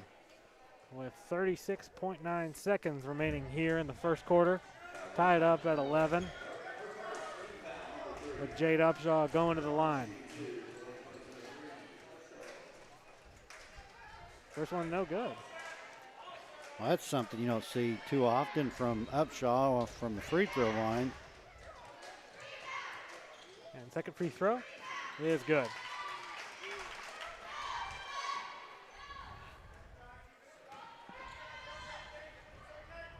A little press. 35 in the corner. No good.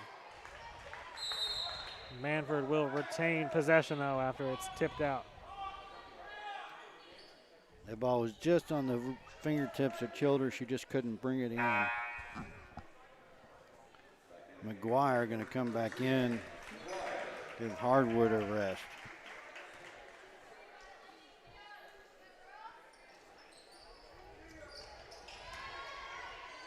.35 in a low post, trying to make something happen.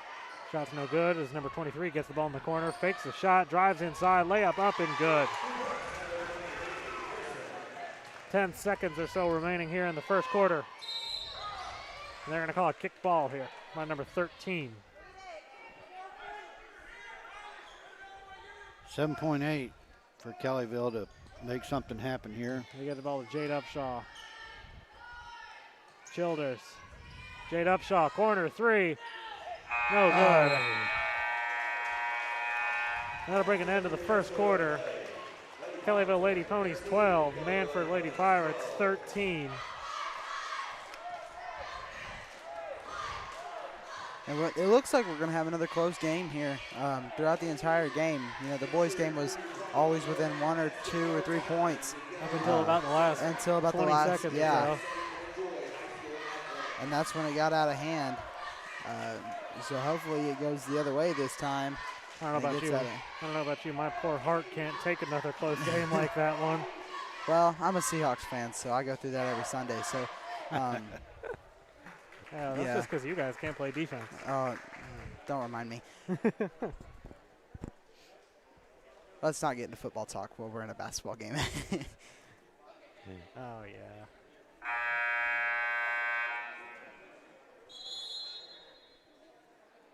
Well, again, Childers doing what Childers does. She's had 4 rebounds in that first quarter, so she's working the boards like she normally does.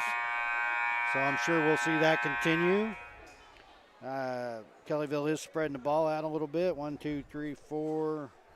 Four girls on the board with points. It's Kirsten Kaiser coming into the game. I think we said it was her birthday yesterday. Mm-hmm. We wish her a happy birthday. As we get underway here, McGuire guarding 35 in the low post. Oh.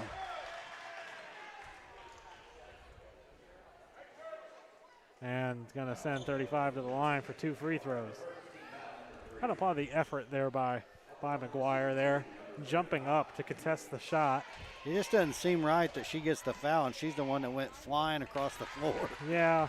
But, I mean, it was a foul on her. To see her run flying across the floor, it doesn't seem like necessarily she was the one that did something wrong. As 35 goes 2 for 2 from the line. They're going to call Bear Paw for a travel. As she took the shot, it was no good. She did a little shuffle step, so they got the right call, in my opinion, on that. Nothing against Bear Paw. Just things that happen. Mm-hmm. As the Mannford Lady Pirates will get on the ball here, up by 3. McGuire playing some really tight defense. And 3-point shot by number 23 is good. Jade Upshaw loses the handle. Ball stolen by number 23. Mid-range shot, no good. Nice Rebounded by rebound. McGuire, who gets it to Jade Upshaw, running the tempo. Kaylin Bearpaw, 3, no good. Offensive rebound, Jade Upshaw. Kirsten Kaiser. Bounce pass picked off. Tough shot, no good. Rebounded off the air ball by McGuire. Running the floor, 3-on-1. Kaylin Bearpaw shot. And she's fouled. With 6 minutes, 37 seconds remaining here in the first half, Kaylin Bearpaw going to the line again.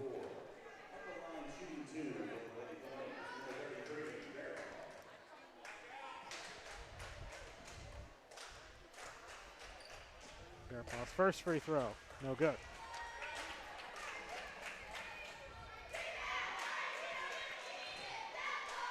I want to give a quick shout out to my dad who got out of surgery a couple hours ago. That's why he's not here tonight. Hope he's okay. Coach Nance is filling in for him. So he told me last night to give him a shout out. I said, "Are you going to pay me for it?" Because we had that link in the description. We do always have the link in the description for you do donations. If you want your name shouted out on air, you can donate in that link in the description. We'll get it covered and we'll shout you out on the air. I said, "You going to pay me for that shout out?" And he's like, "Yeah, well, I own the business." So I was like, fair enough. So shout out to him. There's a shot by Bearpaw. Takes a tumble. Gets up kind of slow. Rebound by Childers. She tries to put it back up. And Childers go to the line here for 2. With 6 minutes, 11 seconds here remaining in the half. I'll tell you what, Jacob, the only downside about being able to do this is so much talking gets your mouth dry. Yeah, I'm always constantly taking a sip of a Dr. Pepper. That's not going to help you. Not sponsored. Dr. Pepper sponsor us. Didn't you take your senior pictures with a Dr. Pepper bottle? Maybe. And Childers goes 2 for 2 from the line there. Shout out to one of our sponsors, SB Photography, for taking my senior pictures with that Dr. Pepper bottle.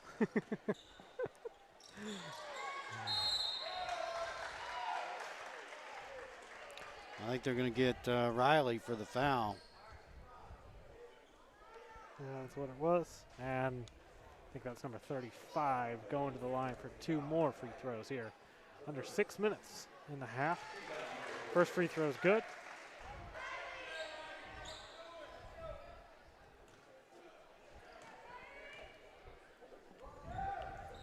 And she goes 2 for 2.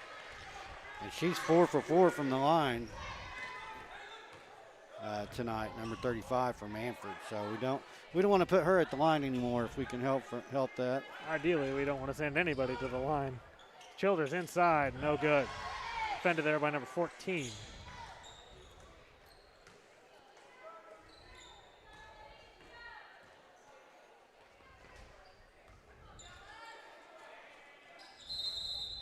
I'm going to call it travel.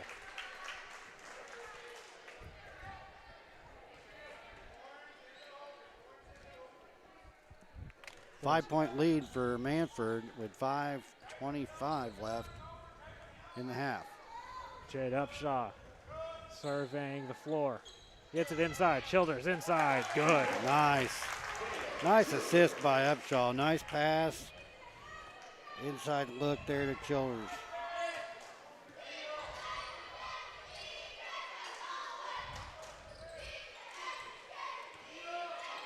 And stolen. Jade Upshaw. Layup. No good.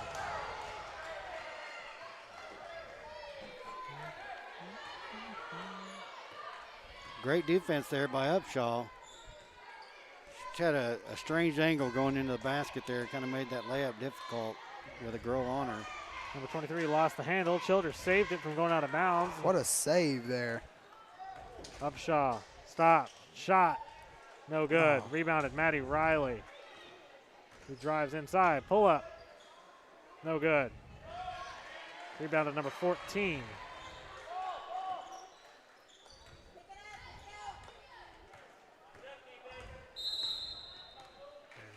Timeout. With 4:17 and a half remaining. Mannford up by 3.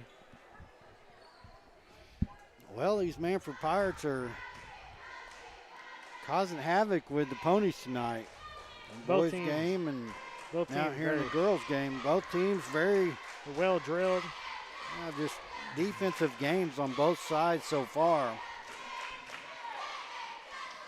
But I know you had the points per game statistic for the boys. Do you have it for the girls? I do. It's 40. So far in the record of 2-1 or 2-1, they're 48 points per game average is what the Lady Ponies come in at. So I think last year, I mean, without knowing 100% for sure, I think last year their average was up into the 50s. They had several games in the 50s and 60s last year. Which high school, if you look back, high school, Class 3A high school girls, your games are usually in the upper 40s, low 50s for the end of the game scores. So they're right there where they should be on their average so far. We're back underway here. Mannford Lady Pirates. Number 35 turns the ball over. Kaylin Bearpaw driving the lane. Goes up. No good.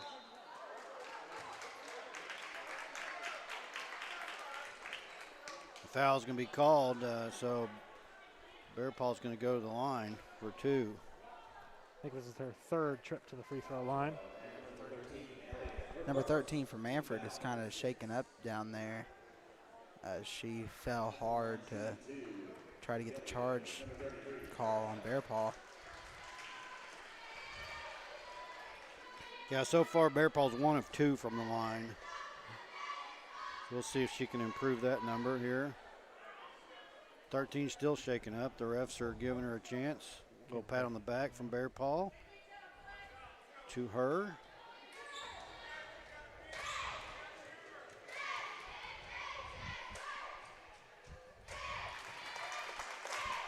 First one was good from Bearpaw. Good shot by her.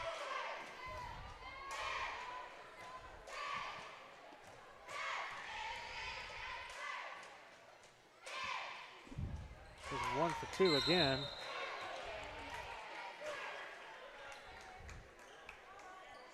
And I looked down. Childers got the rebound, but then there was a foul called. Is that what the turnover was?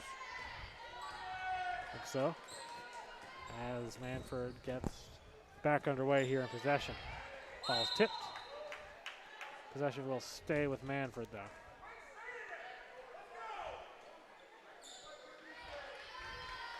I'm going to go ahead and do a wide angle shot of the court as a whole real quick, and then I'll be right back. You should be able to still see all the action just at a wider angle, so I'll be right back. Yeah, Bearpaw. And they're going to call a pony on the foul. Is that against Bearpaw? Yeah. It's going to be her second, so.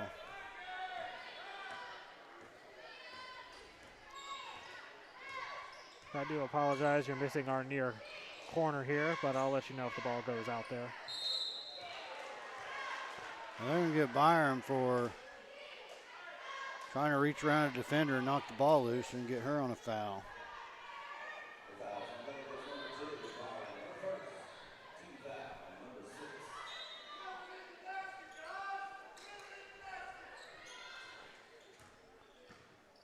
And ball here with number 23 in the corner. She puts up a shot, and it's good.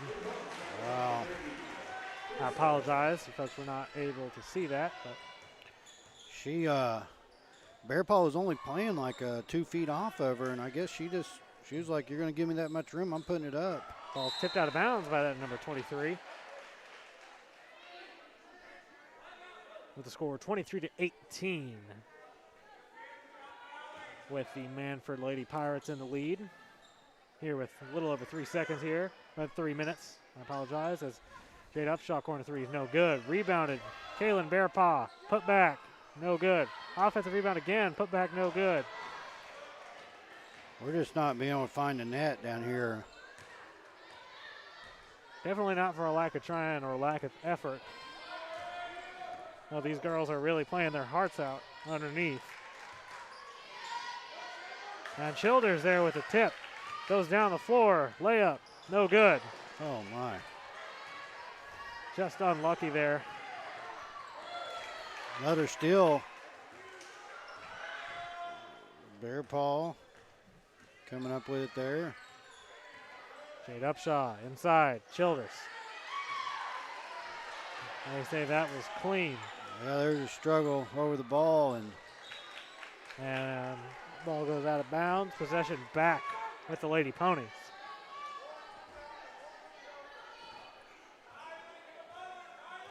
Jade Upshaw getting us back underway as Jacob Jones seems to have made his triumphant return. Yes, sir. Kalen Bearpaw, corner three, no good. Under 2 minutes here in the first half. Mannford Lady Pirates up 23-18. Lady Ponies struggling to find the bottom of the net. They're putting a lot of shots up, but they just can't seem to get it to go here in the second quarter. They're going to send number 23 to the line and put them in the bonus. Number 23 is going to shoot 2 on the shooting foul. First shot up, no good.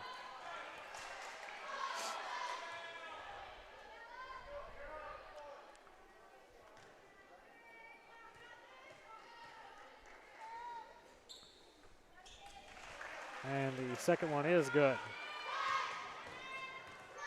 Jade Upshaw running the floor. Kalen Bearpaw surveying the floor. Jade Upshaw covered in the corner this time.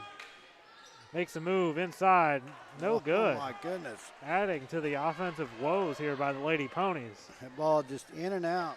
Just does not want to fall. Ball stolen again. Kalen Bearpaw. Layup. No good. Upshaw, no good. Is this rim regulation? Corner three. No good. It's almost like our two favorite words tonight are no good. Maddie Riley, no good. There's a jump ball. Or no, they're going to call. What did he call? A foul? There's under a minute remaining here He in the did first call a half. foul. Looked like a jump ball to me, but Jacob, going back on what you said, my two favorite words here being no good. Believe me, I wish I did not have to say that at all. Yeah, I wish you didn't either. But As the first free throw by Mannford, good. basketball is basketball, and there's going to be some missed shots here every so often. Lady Pirates increased their lead by 7, 25-18 here with 53.9 seconds left. Number 13 here, her second shot up, and it's also good. Jade Upshaw. It's Byram. Jade Upshaw in the corner. It's good. There we go. Upshaw. 40 seconds remaining here. Mannford by 5. 23 looking to answer back. Are they going to say she's fouled on the 3? They're going to call that on Childers, I think. And they're going to say she is fouled on the 3.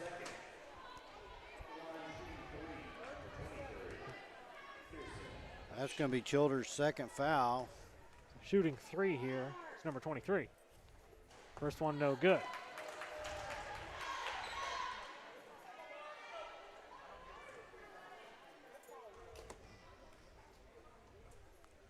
Second free throw up. No good again.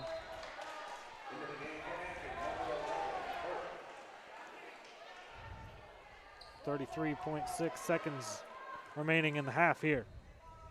Third free throw. It's good. Lady Ponies now down by 6.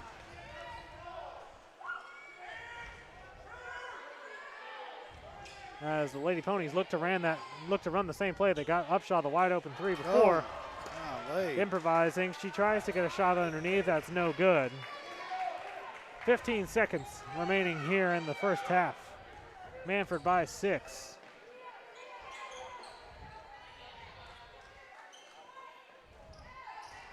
Inside, 14. It's good.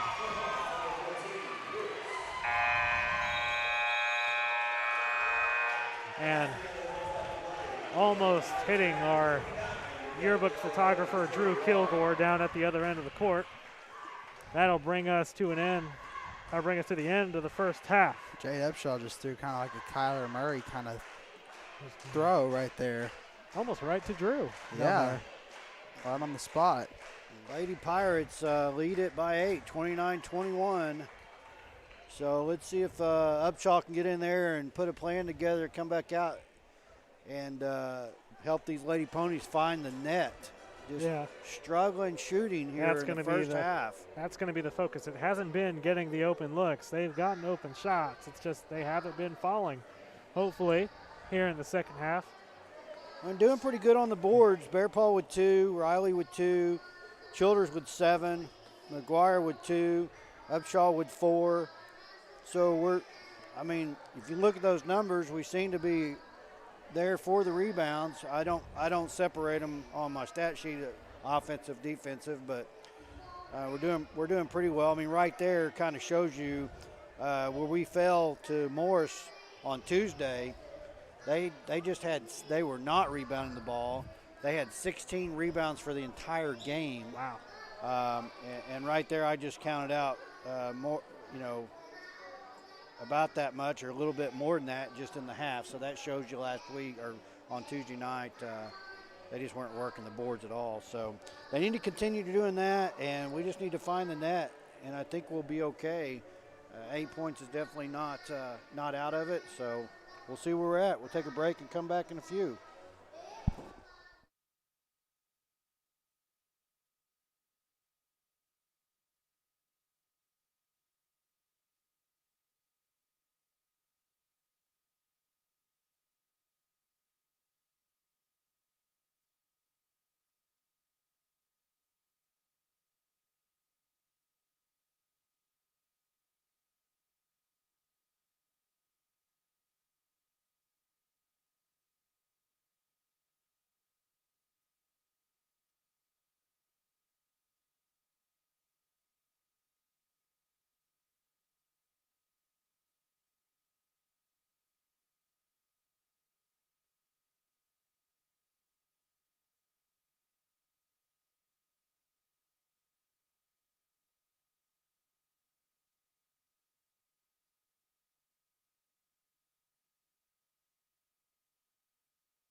Okay, folks, we're back. About to start the third.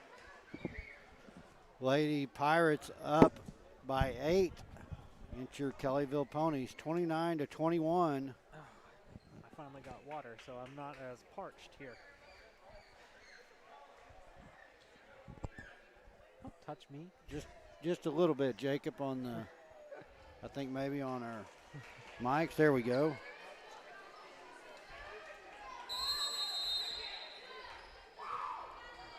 As Jade Upshaw will get the ball here on the opening possession of the half here for the Lady Ponies. Swinging it out, Kaylin Bearpaw. Jade Upshaw, open, deep three, bang. There you go. There we go. That did it, Jacob. Inside, off the steal, Kaylin Bearpaw. 5 points. And the Lady Ponies Wow. already off to a great start in the second half. Nice.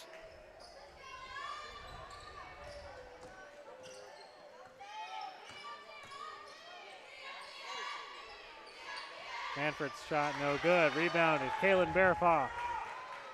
Maddie Riley driving the lane.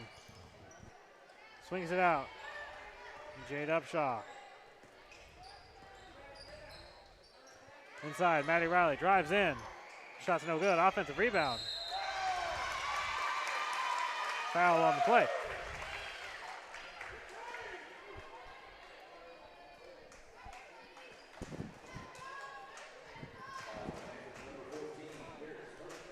And Maddie Riley, first free throw, good.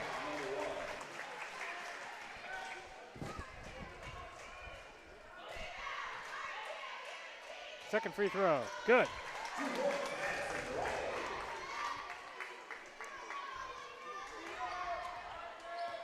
Just like that, we're down 1 point ball game. From not being able to find the net towards the end of the first half. Ponies start off hot. I think they're going to call that foul on McGuire. Looks like they do, and it'll be, is that 13? To shoot 2.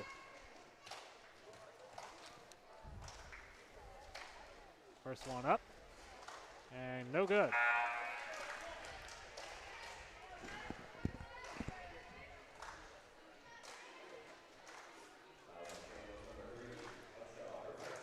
Oh, they called that on Upshaw, not McGuire.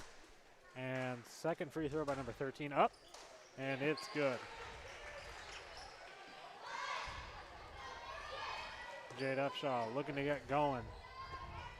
Bearpaw, 3. No good.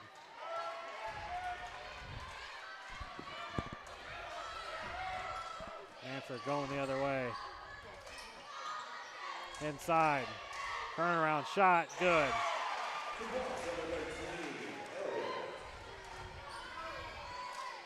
And Jade Upshaw, top of the key.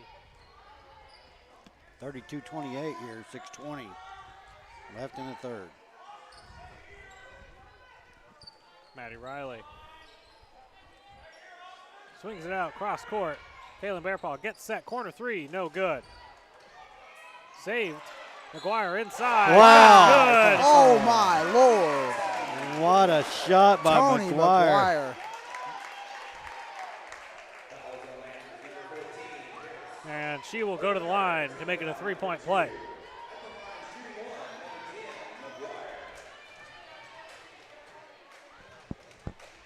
Free throws up, no good.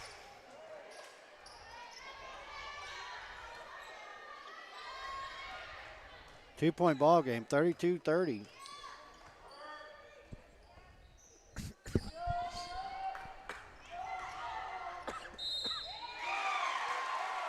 They're going to get Bearpaw on a foul there as number 23 drives in and makes the layup. Basket's good.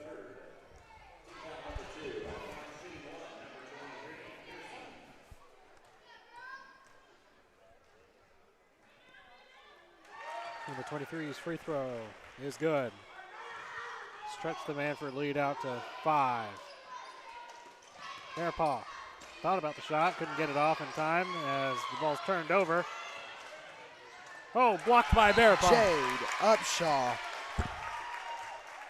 It was Jade. Was it Jade? Yeah. I Yep, couldn't tell. it was I Jade. only saw the Yeah. 3. Yep. I only saw the 3, man. Ah, man.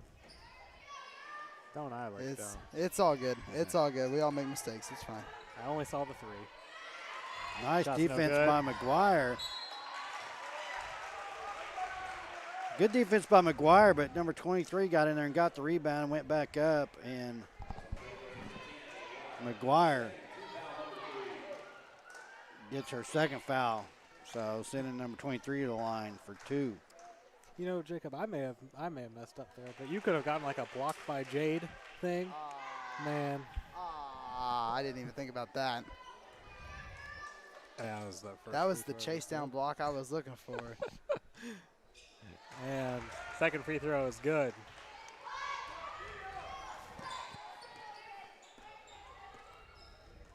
So Mannford spreads the game back out again by 7, 37-30. McGuire. Inside, Kaylin Bearpaw.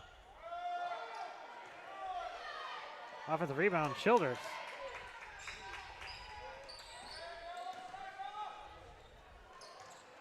That ball is going to be tipped. And This possession's going to stays stay on with the the ball. ball. I'd like to apologize. I think me and Jacob are having a little bit too much fun with the Yeah. idea of commentating. Maddie Riley. Shot doesn't fall. We call a jump ball. Possession's going to stay with the Pirates.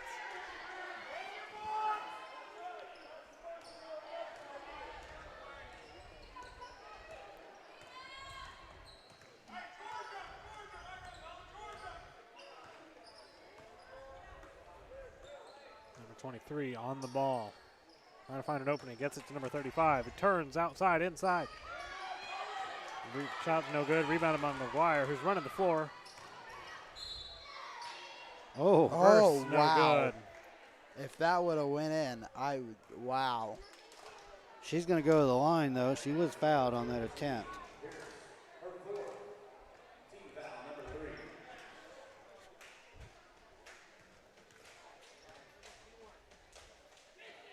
First shot, good.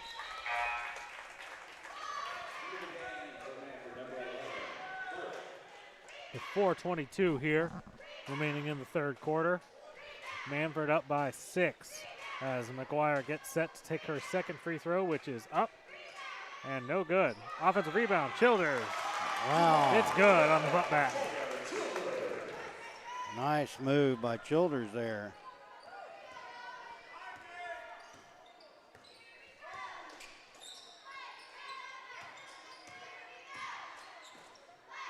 Number 23, corner 3. It's good.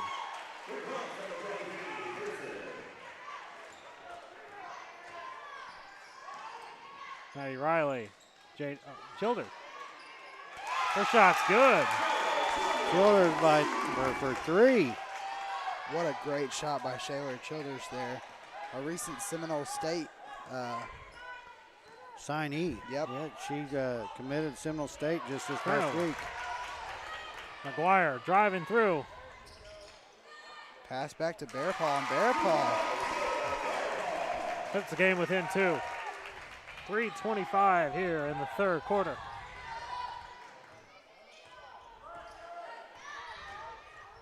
Pull up shot, it's good.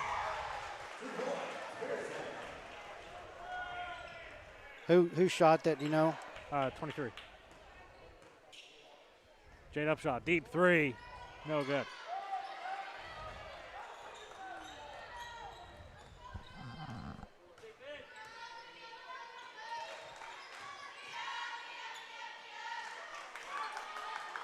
Childers on the rebound. Here's Jade Upshaw. That put Childers in double digits for rebounds. And she's in double digits for points. So Childers with a double-double here already in the third.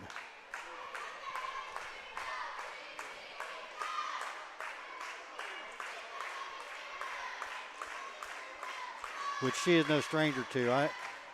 I'm not I'd have to go back and look at the statistics. I don't think she got one this past week against Morris, but I believe she had a double-double in the first 2 games. So 3 or 4 games, and I'm sure her average is probably double-double at this point for the season so far. So definitely starting the season good for Taylor Childers, which is probably what brought that offer by Seminole State. So glad to see her still working hard and getting the payout.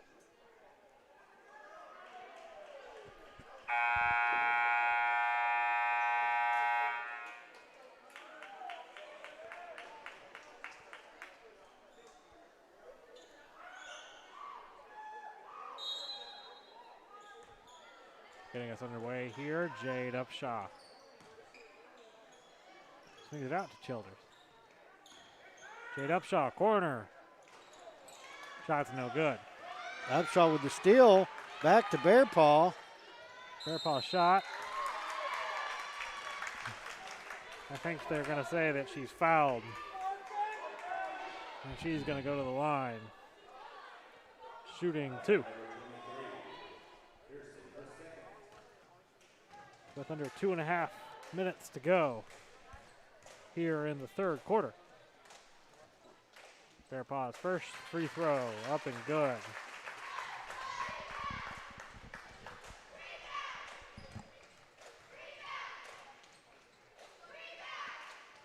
Second one is no good.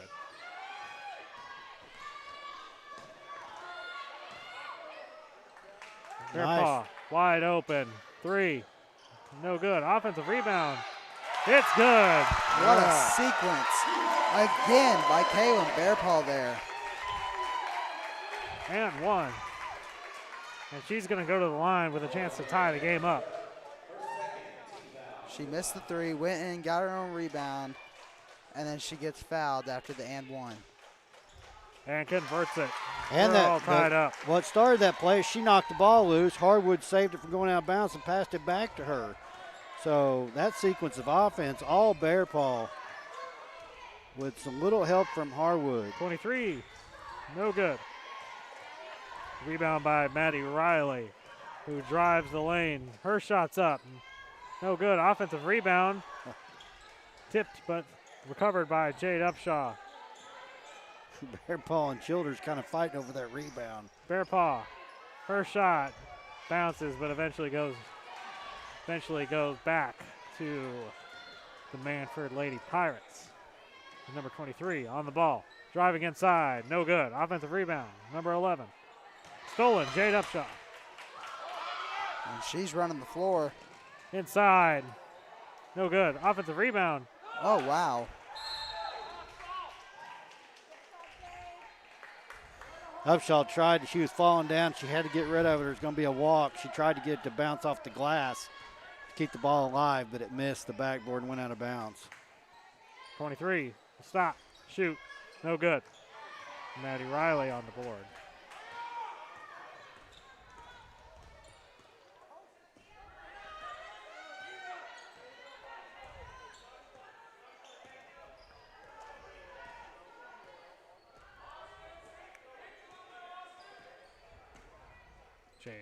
Jade Upshaw kicking, Kaylin Bearpaw.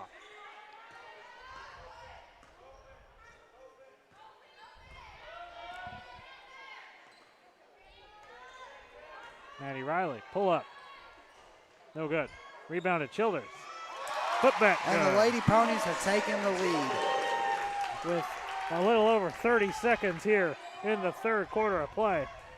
Ponies is up by 2.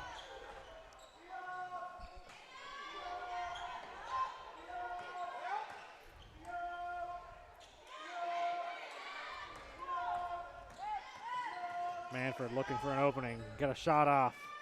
It's no good. A little over 10 seconds here in the 3rd quarter. Jade Upshaw with the ball. Kaylin Bearpaw, 3, no good. And that'll bring an end to the 3rd quarter of play with the Lady Ponies up 44 to the Lady Pirates 42 as we go into the last quarter of play. And I just want to point out something. Like I said Tuesday night, we had, I think the main reason for the loss Tuesday night against Morris was just no rebounds, 16 for the entire game. Tonight so far after 3, Upshaw with 4, McGuire with 4, Childers with 11, Riley with 6, and Bear Paw with 4. So definitely a different night on the boards for the Lady Ponies. We're glad to see that. And plenty of Lady Ponies putting points on the board as well, especially here in this third.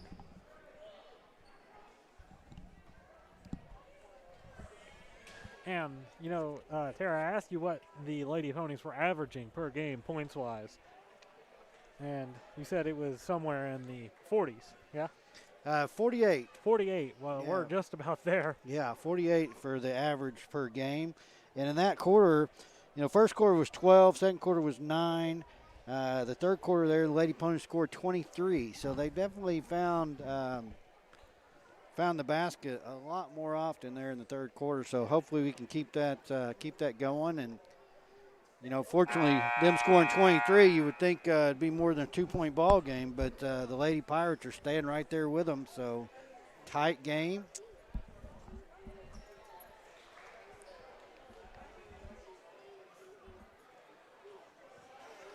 Tight game, but hopefully the Lady Ponies can maintain the pace that they were at. They kept the Lady Pirates there to 13 points in that quarter. So if we can have another quarter, another repeat of the third quarter, we'll become victorious here. Here we are underway. Upshaw with the ball, top of the key.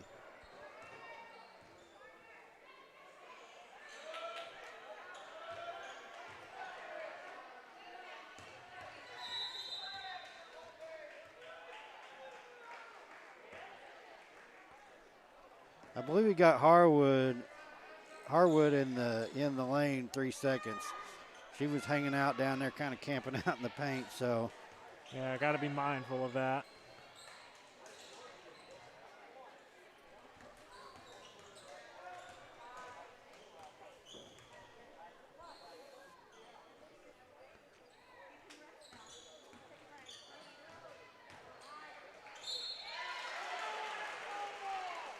They're going to get Bear Paw on the foul.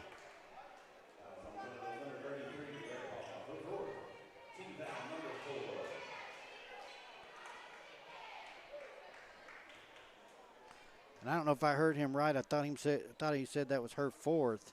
And I believe that's what he said. I said I have a bit of trouble hearing.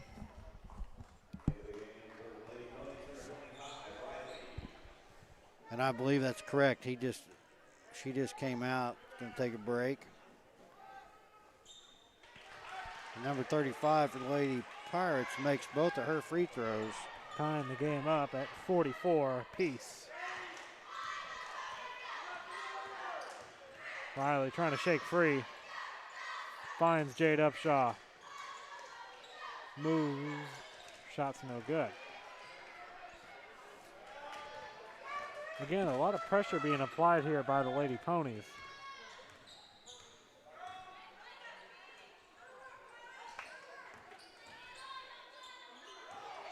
Ball's turned over. Maddie Riley running the floor.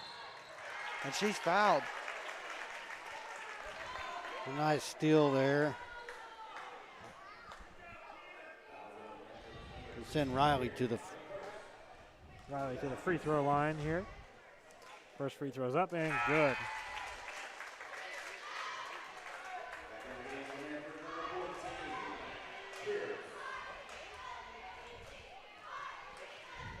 And second free throw, no good.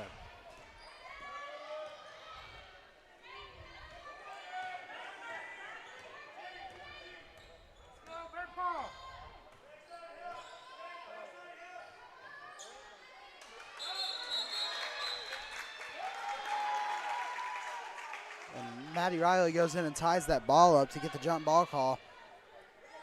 It's going to stay possession Mannford, though, but it does disrupt their play, their offense a little bit. Pass inside, no good.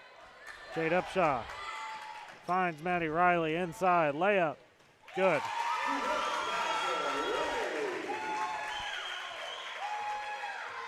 The Lady Ponies now have a 3-point lead. A little over 6 minutes to go in the game. They're going to get Harwood. The foul on number 13 is going to send her to the line.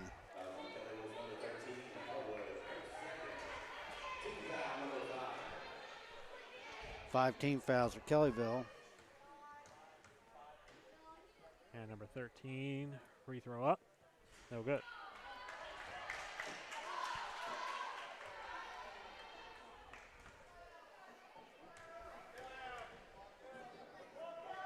Second free throw, up, no good. 0 for 2 from the line.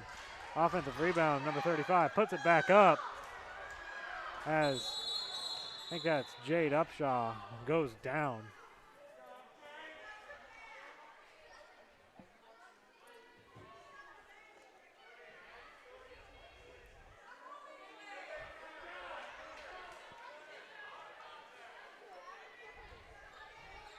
Maybe just took a finger in the eye, perhaps. Yeah, and I don't have a problem. The Mannford coach was a little upset. The ref stopped play, but I mean, you gotta watch out for the safety of the players. Yeah, and Upshaw went to the floor. He wasn't sure how much he was hurt. So yeah, better to be safe, obviously. yeah. Yeah, because that is the job of the officials in every sport, protect the players. And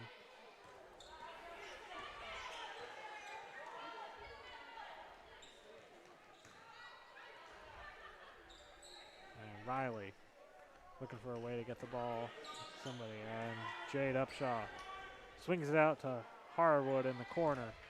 Back to Upshaw, floater, no good. Oh.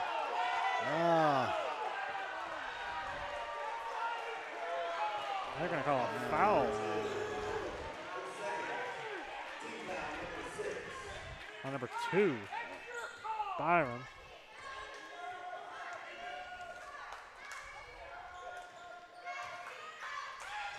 There's a nice strip by. They call a walk.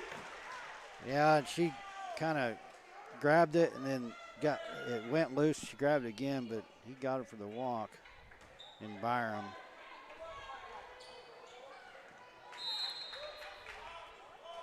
Ball's tipped out of bounds on the inbound pass, and possession will stay with the Lady Pirates. And Kaylin Bearpaw is going to check back into the game.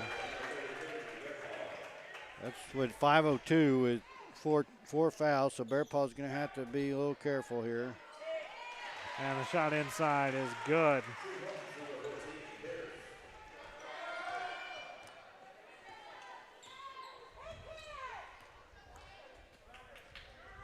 Lady Ponies slowing down the ball a little bit as they're only ahead by 1 point.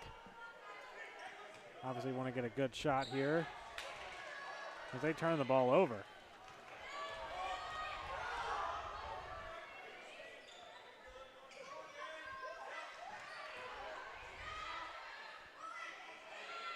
And the shot inside's no good. Maddie Riley running the floor, layup, good.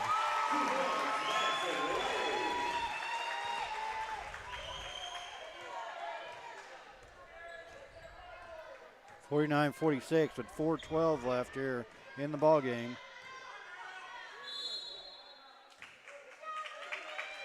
Mannford calls a timeout. 4 minutes, 7 seconds here in the game. Ponies up by 3 on the Mannford Lady Pirates. Javi, Terry, what are your takeaways of this game so far? Definitely a lot better shooting the ball in the second half. Yeah, the first half, the Lady Ponies struggled shooting the ball. Again, we had just 21 points there in the first half, and they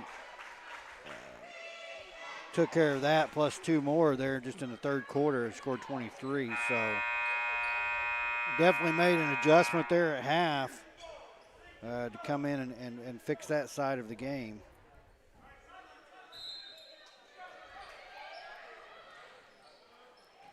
Corner shot, no good.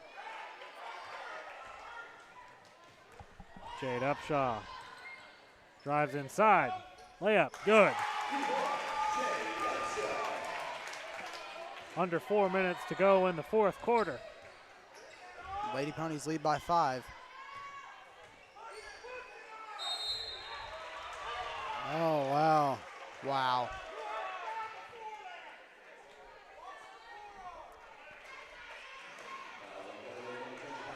You know, the ref couldn't see it from his angle because he was looking at number 13's back, but she had her arm extended working against Riley, driving in underneath to get underneath that basket for that shot. So, And that, of course, does put the Mannford Lady Pirates in the bonus. As number 13, I believe that was, goes 2 for 2. Cut the Pony lead down to 5. I'm down to 3 from 5.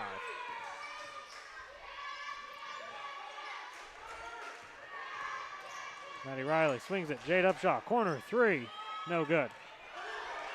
Offensive rebound. Maddie Riley on the top of the key, driving inside, kicks it out. Kaylin Bearpaw will drive in. Tough shot, goes. nice shot by Bearpaw.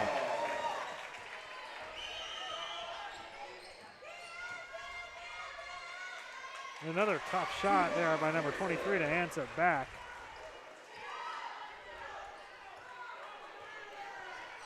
So still a 3-point ball game, going back and forth here in the fourth quarter. There's a turnover by Kellyville.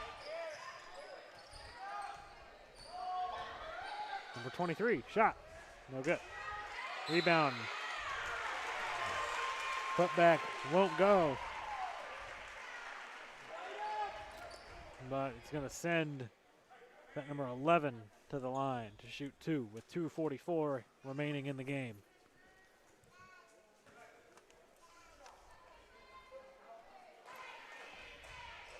You know, in the boys' game, we saw a very defensive, cagey affair, and this one seems to just be a shootout.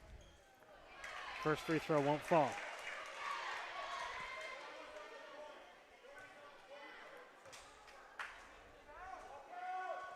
Second one also won't fall. Childers gets it to Upshaw. Lady Pony's probably going to look to slow down play here.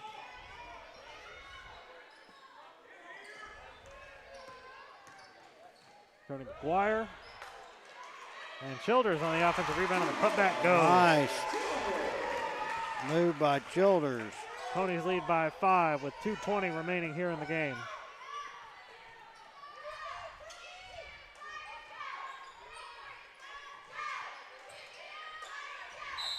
Inside move. Shot won't go. And they're going to get McGuire. I believe he's going to be hurt third. And shooting 2 again are the Mannford Lady Pirates with 2:09. It'll be number 14 going to the line to shoot 2 with the Ponies up 5. First free throw goes.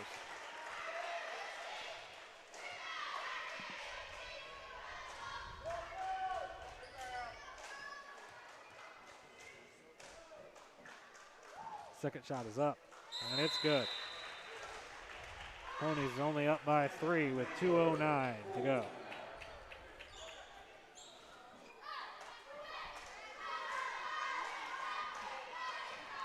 I believe Upshaw, the Lady Ponies, called that timeout, so 2:09 left.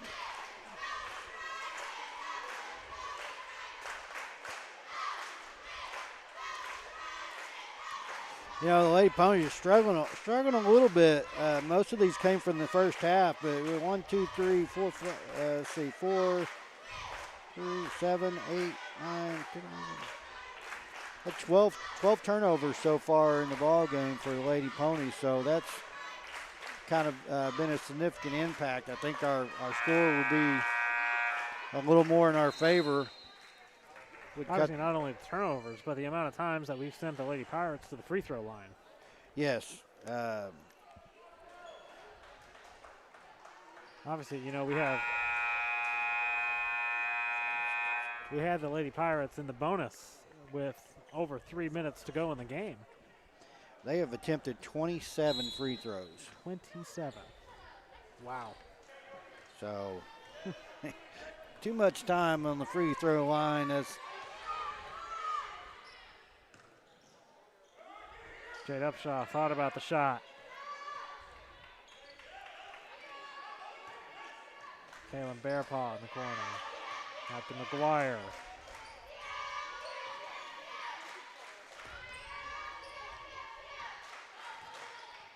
Lady Pirates seemingly not allowing anything on the perimeter.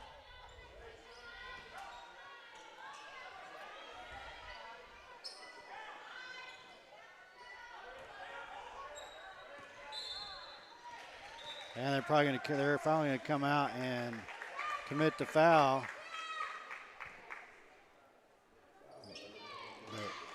And that puts the Lady Ponies in the bonus. So shooting one, the number 10, McGuire. With 1:26 remaining, and up by 3. Free throw's no good, but offensive rebound by Kaylin Bearpaw. She swings it back to McGuire. Bearpaw saves the ball, turns it over. As the Lady Pirates will go the other way. Number 23, surveying the defense, swings it. 13, almost lost the handle on it. Number 23 looking for an opening, doesn't quite find it, gets it with number 14 inside. Post shot is up and good, and the foul. What a move by number 14. To make it 55-54 with 58.3 seconds remaining. And that puts the Lady Pirates in the double bonus.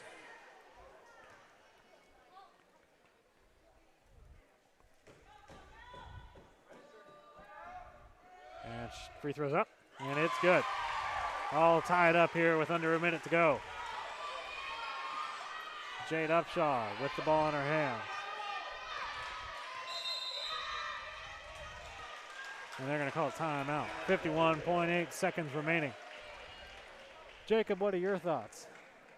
I think this crowd needs to get more rallied up, number one. Well, I mean, we can't have it completely filled up, man. Well, I know, but they're just all sitting there droopy-eyed and jaws hanging to the floor. Hey, it's late at night, man. It's past my bedtime. I know. It's but 8:46. Still. You know, those two last offensive possessions that we had there, we're trying to spread the ball out and kill the clock a little bit. And, you know, it's man, that's a tough call. It's a double-edged sword. You do that, and it backfires on you. Well, you know, we were up by 5 and had 2 offensive possessions where we did take quite a bit of time off the clock, but we got no points out of it whatsoever. And the Lady Pirates were able to come down both times, get the ball back, come down both times, and put points on the board and tie the ball game. So, But, you know, as we saw, 50 seconds, a lot can happen. absolutely. Lady Ponies ball, so here we go.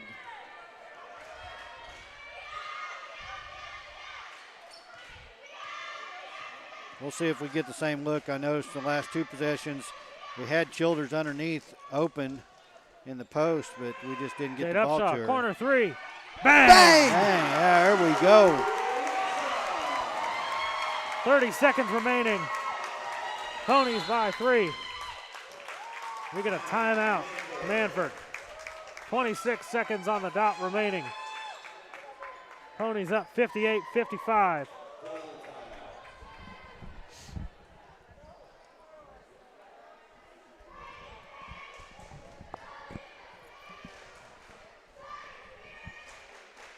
So Upshaw, I don't know attempts, but she's got three 3-pointers for 9, with an additional 5,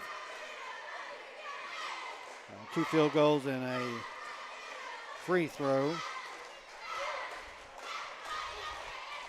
So she's sitting at 14 for the game.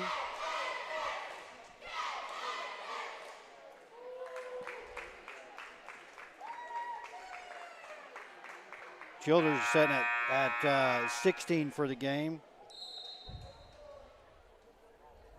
Riley at 11, and Bear Paw at 12.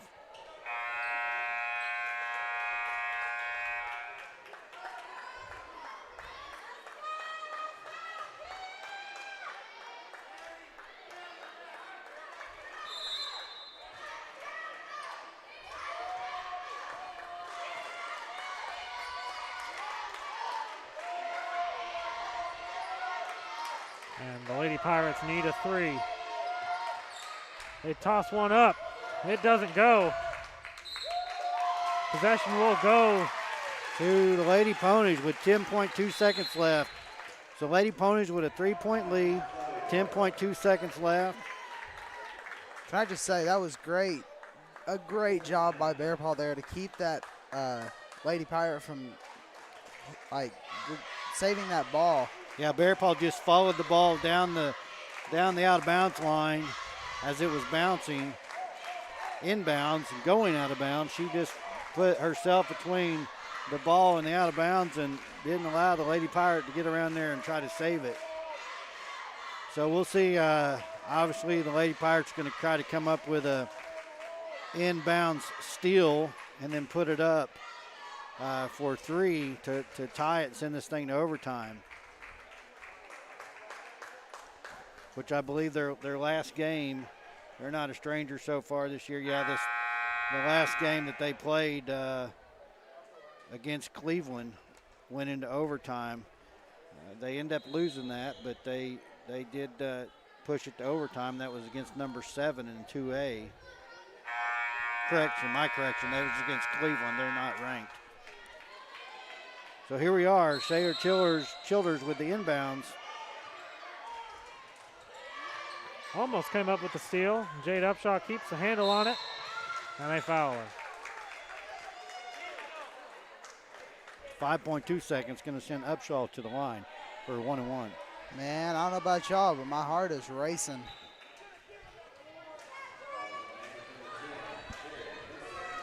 So 5.2 seconds.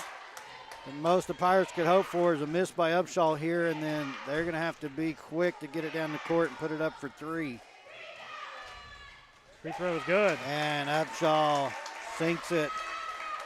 And that's probably going to put the game in the bag for the Lady Ponies. Second free throw, no good. Lady Pirates chuck a shot, and it doesn't go, and that'll bring an end to the game with the Lady Ponies winning this one 59-55 against the Mannford Lady Pirates.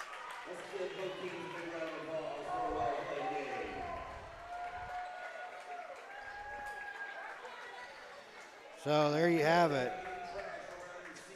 55-59.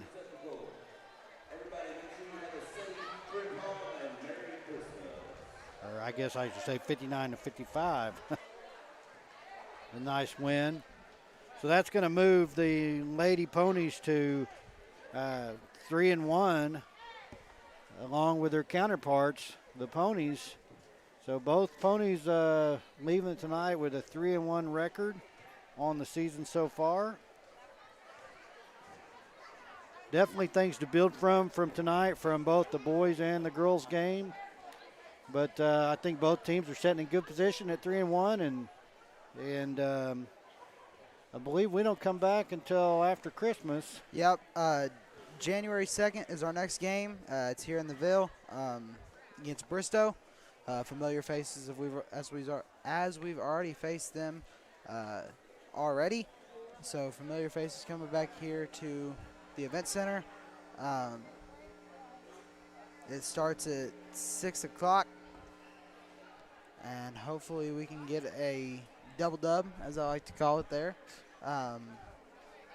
Double. So that's all I got. Merry Christmas from KB Rising. Happy Hanukkah, Happy New Year, Happy Kwanzaa. Thank you guys for watching. And be safe as you travel. For those of you that came tonight, be safe as you travel home.